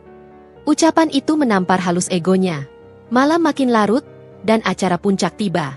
Suara MC bergema di aula megah itu, memanggil nama-nama penting satu persatu. Ketika tiba pada pemilik baru saham mayoritas PT Trinaya Global Group, ruangan sontak hening. Lampu panggung menyorot ke arah barisan depan, dan nama yang terpampang di layar LED membuat hampir semua kepala menoleh ke arah yang sama. Ayu Lestari Putri. Rio terpaku. Yuyun dan Chika saling pandang dengan wajah pucat. Ayu berdiri perlahan, melangkah ke panggung dengan tenang. Gaun sederhananya kini tampak berkilau di bawah cahaya lampu. Setiap langkahnya membuat orang bertepuk tangan. Tapi bagi Yuyun dan Chika, suara tepuk tangan itu terdengar seperti dentuman keras di telinga mereka. Di atas panggung, Ayu menerima penghargaan dengan senyum lembut. Ia tidak menoleh sedikit pun ke arah meja tempat keluarganya duduk. Tak ada kebanggaan berlebihan di wajahnya. Hanya ketenangan orang yang sudah lama berdamai dengan luka. Setelah acara selesai, Rio menghampiri Ayu dengan langkah tergesa. "Kamu pemilik saham itu? Sejak kapan?" Ayu menatapnya tanpa emosi. "Sejak sebelum kamu menikah denganku. Tapi aku tak pernah ingin membicarakan soal itu. Aku hanya ingin diterima sebagai istri, bukan sebagai seseorang yang diukur dari harta." Yuyun berjalan mendekat, wajahnya antara malu dan bingung. "Ayu, nak, kenapa kamu gak bilang dari awal?" Ayu menghela napas pelan. "Kalau aku bilang dari awal, ibu akan menganggap aku sombong. Sekarang pun, kalau ibu tahu, itu bukan karena aku ingin pamer, tapi karena takdir sendiri yang menyingkapnya." Chika berdiri di belakang ibunya, menggigit bibir. Aku gak tahu harus ngomong apa." Ayu menatapnya singkat. "Gak usah ngomong apa-apa, Cik. Aku sudah maafkan semuanya." Beberapa hari setelah malam itu, rumah Yuyun terasa aneh. Semua orang berusaha bersikap biasa, tapi jelas sekali ada jarak baru yang tercipta. Bukan karena kebencian, melainkan rasa malu dan hormat yang belum tahu harus disalurkan kemana. Pagi itu, saat Ayu sedang menyiapkan sarapan, Yuyun datang ke dapur. Tak seperti dulu, ia tak lagi memerintah. "Ayu, boleh ibu bantu?" tanyanya ragu. Ayu menoleh perlahan. "Nggak perlu, Bu. Ibu istirahat aja." "Tapi ibu pengin bantu?" Suara Yuyun serak. "Ibu malu, nak. Selama ini ibu terlalu keras sama kamu." Ayu tersenyum. Kali ini tulus. "Ibu nggak perlu minta maaf. Semua sudah terjadi. Aku justru berterima kasih karena ibu sudah ajarkan banyak hal." Yuyun tak bisa menahan air matanya. Ia memeluk Ayu erat. Sesuatu yang belum pernah ia lakukan sebelumnya. Chika yang berdiri di pintu menatap mereka, lalu berbalik, menutup mulutnya dengan tangan agar tangisnya tak terdengar. Rio menyaksikan semuanya dari tangga. Dadanya sesak, bukan karena marah, tapi karena menyesal. Dalam diam, ia sadar betapa besar kehilangan yang hampir ia alami. Hari berganti, hubungan keluarga perlahan membaik. Yuyun mulai belajar menghormati Ayu dengan tulus. Chika mencoba mendekat dengan cara yang kikuk tapi nyata. Hanya Rio yang masih berjuang berdamai dengan egonya sendiri. Suatu malam, ia mendatangi Ayu yang sedang duduk di balkon, menatap langit kota. "Aku ingin minta maaf," kata Rio akhirnya. Ayu menatapnya, tak menjawab. "Aku malu. Aku suami yang buruk. Aku nggak pernah percaya sama kamu." Ayu menarik napas panjang. "Aku nggak butuh penyesalanmu, Mas. Aku cuma ingin kamu belajar menghargai. Bukan cuma aku, tapi siapapun di sekitarmu." Rio menunduk, lalu menatap Ayu dengan mata yang memohon. "Apa aku masih punya kesempatan untuk memperbaiki semuanya?" Ayu tersenyum samar. Waktu yang jawab. Malam itu, hanya suara angin yang menjawab. Keesokan harinya, kabar tentang keberhasilan perusahaan Ayu tersebar luas. Media mulai menulis kisah inspiratif tentang wanita yang dulu diremehkan keluarga suaminya tapi kini menjadi pemilik saham mayoritas. Nama Ayu Lestari Putri mendadak menjadi topik hangat di mana-mana. Yuyun yang membaca berita itu di ruang tamu menatap layar ponselnya lama sekali. Lalu ia berbisik lirih, "Aku pernah menghina malaikat tanpa sadar." Di sisi lain, Rio duduk di ruang kerja menatap foto pernikahan mereka. Dalam hatinya, muncul rasa gentar, takut kehilangan, tapi juga kagum yang tak bisa disembunyikan lagi. Chika mulai sering menemani Ayu, bahkan belajar darinya tentang manajemen bisnis. Untuk pertama kalinya dalam hidupnya, ia melihat kakak iparnya bukan sebagai pesaing, tapi panutan. Namun di balik ketenangan baru itu, Ayu tahu, belum semuanya selesai. Masih ada luka di hati Rio yang belum pulih. Masih ada masa lalu yang menunggu penebusan. Dan ia siap menutup semuanya dengan cara yang tak akan dilupakan siapapun. Pagi itu, sinar mentari menerobos lembut ke dalam ruang makan besar yang kini terasa jauh lebih hangat dibanding tahun-tahun sebelumnya. Aroma roti panggang dan kopi hitam memenuhi udara. Yuyun duduk di kursi utama sambil menatap Ayu yang tengah menyiapkan sarapan dengan Chika di sisinya. Tak ada lagi nada tinggi, tak ada sindiran. Hanya percakapan lembut, diselingi tawa kecil. Rio muncul dari arah tangga, mengenakan kemeja putih bersih. Wajahnya tampak lebih tenang, tapi sorot matanya masih menyimpan beban. Ia duduk tanpa banyak bicara, hanya menatap satu persatu orang di meja itu. "Ibu mau tambah kopi?" tanya Ayu. Suaranya lembut seperti biasa. Yuyun tersenyum kecil. "Iya, Nak. Tapi jangan terlalu manis, ya?" Cika menimpali, "Aku buatin roti panggang lagi, Kak." Ayu mengangguk. "Terima kasih, Cik." Sekilas, suasana itu tampak seperti keluarga bahagia yang sudah lama hidup dalam keharmonisan. Namun, di balik ketenangan pagi itu, ada hal yang belum tuntas. Rasa bersalah, penyesalan, dan cinta yang belum sempat diucapkan dengan jujur. Setelah sarapan, Ayu keluar rumah menuju taman belakang. Ia duduk di kursi rotan, memandangi kolam kecil yang baru saja dibuat beberapa bulan lalu. Di sana, ia sering merenung, berbicara dengan dirinya sendiri, mengingat perjalanan panjang yang membawanya sampai di titik ini. Dulu, tempat ini hanya sebidang tanah kosong. Sekarang, semuanya berubah. Rumah yang dulu penuh cemoohan kini menjadi tempat di mana setiap orang belajar rendah hati. Rio mendekat perlahan, membawa 2 cangkir teh. "Aku boleh duduk?" tanyanya pelan. Ayu menatapnya sekilas, lalu mengangguk. "Terima kasih," katanya singkat. Hening beberapa saat. Hanya suara air kolam dan burung yang terdengar. "Aku ingat waktu pertama kali kamu datang ke rumah ini," ujar Rio lirih. "Kamu bawa 2 koper kecil, senyummu lebar, dan kamu bilang akan berusaha jadi istri yang baik." Ayu tersenyum tipis. "Dan kamu jawab kalau aku nggak perlu berusaha keras karena kamu mencintaiku." Rio menghela napas panjang. "Ya, tapi ternyata aku yang gagal menepati kata-kataku." Ayu menatap wajahnya lama sekali. Di balik semua luka, ada ketulusan yang akhirnya mulai ia lihat lagi di mata pria itu. "Yang lalu biarlah lewat, Mas. Yang penting sekarang kamu tahu, aku nggak pernah minta apa-apa selain dihargai." Rio menunduk. "Aku tahu. Dan aku baru sadar, harta, jabatan, semua nggak ada artinya kalau aku kehilangan kamu." Suara Rio bergetar. "Aku nggak tahu harus mulai dari mana, tapi aku ingin kamu tahu, aku mencintaimu, Ayu. Aku menyesal sudah buta karena gengsi dan ucapan orang lain." Ayu tak langsung menjawab. Ia menatap langit biru di atas sana. "Mas Rio, mencintai itu bukan cuma soal kata-kata, tapi tentang bagaimana kamu memperlakukan orang itu ketika dia nggak punya apa-apa." Rio menatapnya, dan kalimat itu seperti menampar sisi terdalam dirinya. "Kalau kamu mau memperbaiki semuanya, bukan aku yang harus kamu yakinkan dulu, tapi dirimu sendiri. Belajar untuk tidak menilai orang dari luarnya, karena dunia ini bisa berbalik kapanpun." Rio menelan ludah, lalu mengangguk pelan. Hari-hari berikutnya berjalan dengan damai. Yuyun yang dulu keras kepala mulai menunjukkan perubahan besar. Ia sering membantu Ayu mengatur kegiatan sosial di yayasan yang baru dibentuk. Ya, Ayu membangun sebuah yayasan untuk membantu perempuan yang tertindas dan miskin, mereka yang mengalami perlakuan serupa dengannya dulu. Setiap kali ia berdiri di depan puluhan wanita yang datang dengan air mata dan cerita getir, Ayu selalu mengatakan hal yang sama. Kesabaran bukan tanda kelemahan. Kadang itu adalah bentuk kekuatan paling besar. Yuyun duduk di barisan depan, seringkali menunduk dengan mata berkaca-kaca. Ia tahu, setiap kalimat itu seperti diarahkan kepadanya, tapi juga memberinya kekuatan baru untuk menebus kesalahan masa lalu. Cika yang dulu sering memandang rendah Ayu kini menjadi tangan kanannya di yayasan.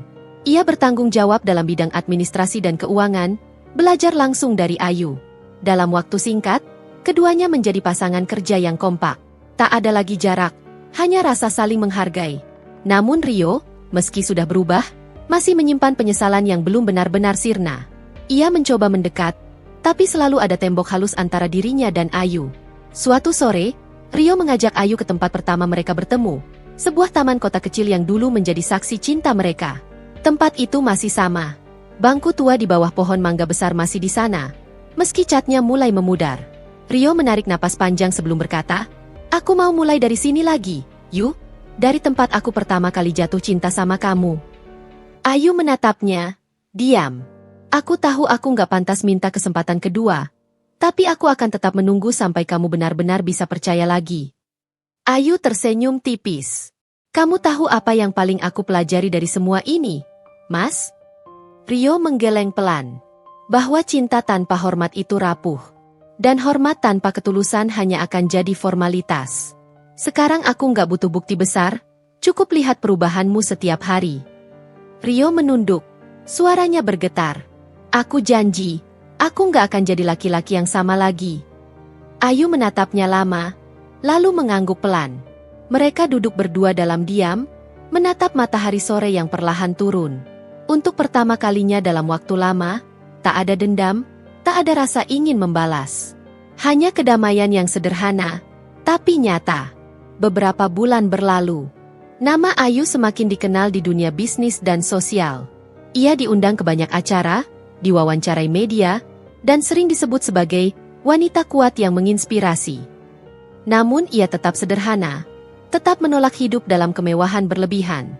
Yuyun kini sering memuji menantunya di depan orang-orang, bukan karena kekayaan Ayu, tapi karena kebijaksanaannya. Kalau dulu aku tahu Ayu sebaik ini, kata Yuyun suatu kali pada Chika, aku nggak akan sejahat dulu. Chika tersenyum kecil. Kadang Tuhan memang kasih waktu supaya kita bisa belajar dari rasa malu, Bu. Yuyun mengangguk. Dan ibu bersyukur masih dikasih kesempatan untuk memperbaikinya. Suatu malam, Ayu duduk di balkon rumahnya sendirian. Angin berhembus lembut, membawa aroma bunga melati yang baru mekar. Dari dalam rumah, terdengar suara tawa kecil Rio dan Chika. Ia tersenyum. Dalam hatinya, ada rasa hangat yang sulit dijelaskan. Semua penderitaan yang dulu ia rasakan kini berganti menjadi kedamaian yang tulus. Tiba-tiba Rio keluar membawa secangkir coklat panas. Aku buatkan untukmu, katanya sambil menyerahkan cangkir itu. Ayu menerimanya. Terima kasih. Rio duduk di sebelahnya, menatap bintang. Kamu tahu, dulu aku pikir keberhasilan itu soal siapa yang paling kaya atau berkuasa. Tapi sekarang aku sadar, keberhasilan sejati itu ketika kamu bisa membuat orang-orang di sekitarmu berubah jadi lebih baik. Ayu menatapnya, matanya lembut. Dan kamu sudah memulainya. Mereka terdiam beberapa saat, menikmati langit malam yang tenang. Mas Rio, ujar Ayu pelan, aku memaafkan semuanya. Rio menoleh cepat, matanya membulat. Kamu serius? Ayu mengangguk. Iya, aku sudah memaafkan. Bukan karena kamu minta, tapi karena aku nggak mau hidup dengan beban lagi. Rio menunduk. Air matanya jatuh tanpa bisa ditahan. Ia menggenggam tangan Ayu dengan erat. Terima kasih, Yu. Aku nggak akan sia-siakan kesempatan ini. Ayu tersenyum. Aku tahu. Malam itu, keheningan menjadi saksi dua hati yang akhirnya kembali berdamai. Bukan karena lupa, tapi karena sudah cukup kuat untuk melangkah maju. Waktu terus berjalan. Tahun berganti. Rumah yang dulu menjadi tempat penderitaan kini menjadi sumber inspirasi bagi banyak orang. Banyak tamu datang untuk belajar dari kisah keluarga itu. Kisah tentang penyesalan, pengampunan, dan kekuatan cinta yang tak diukur oleh harta. Suatu hari, di depan ratusan orang yang hadir dalam acara penghargaan sosial, Ayu berdiri di podium. Suaranya tenang, matanya berkilat oleh air mata yang tertahan. Hidup ini lucu. Kadang orang yang paling kamu bantu justru yang paling dulu menyakitimu. Tapi jangan biarkan luka membuatmu jadi seperti mereka. Karena yang membedakan orang kuat dengan orang lemah adalah kemampuannya memaafkan. Suasana hening. Semua orang terdiam, tersentuh oleh kata-katanya. Di barisan depan, Yuyun dan Rio menatap Ayu dengan bangga. Mata mereka berkaca-kaca. Ketika acara usai, banyak orang menghampiri untuk mengucapkan selamat. Tapi bagi Ayu, kebahagiaan sejati bukan pada tepuk tangan itu, melainkan pada kehangatan keluarganya yang kini benar-benar berubah. Beberapa minggu kemudian, di ruang tamu rumah mereka, Yuyun duduk sambil menatap foto lama. Foto Ayu saat pertama kali datang ke rumah ini. Ia tersenyum, menggeleng kecil. Dulu aku pikir aku yang paling tahu hidup, katanya pelan. Ternyata, aku yang paling buta. Ayu duduk di sebelahnya. Kadang kita memang harus jatuh dulu supaya bisa lihat siapa sebenarnya yang tetap bertahan di sisi kita. Yuyun menatapnya dengan mata lembut. Terima kasih sudah nggak pernah balas keburukanku dengan keburukan. Ayu tersenyum. Kalau aku balas dengan keburukan, aku sama aja kayak orang yang dulu ibu benci. Yuyun memeluknya erat. Kamu memang anugerah buat keluarga ini. Dari seberang ruangan, Rio memandangi mereka dengan senyum haru. Ia tahu, keajaiban terbesar bukan saat kekayaan Ayu terbongkar, tapi saat hati semua orang di rumah ini disembuhkan. Malam itu, sebelum tidur, Ayu berdiri di depan jendela kamar. Angin malam berhembus lembut, membawa kenangan yang dulu menyakitkan tapi kini tak lagi menakutkan. Ia tersenyum pada bayangan dirinya di kaca. Terima kasih, Ayu, gumamnya pada diri sendiri. Kamu nggak menyerah waktu semua orang menginjakmu. Kamu bertahan, dan sekarang kamu jadi alasan banyak orang berubah. Lalu ia memejamkan mata, membiarkan ketenangan menyelimuti seluruh tubuhnya. Di luar sana, bintang bersinar terang, seolah ikut tersenyum untuk kisah yang akhirnya menemukan titik damainya. Dalam hidup, tidak semua penghinaan harus dibalas dengan kemarahan. Terkadang, diam dan kerja keras adalah bentuk balas dendam paling elegan. Ketika seseorang memandangmu rendah, biarkan waktu yang menjawab, bukan ucapanmu. Sebab nilai sejati manusia tidak terletak pada apa yang dia miliki, tapi pada cara ia memperlakukan orang lain saat berada di atas maupun di bawah. Kekuatanmu bukan pada harta, tapi pada hatimu yang tak pernah berhenti percaya bahwa kebaikan selalu punya cara untuk menang.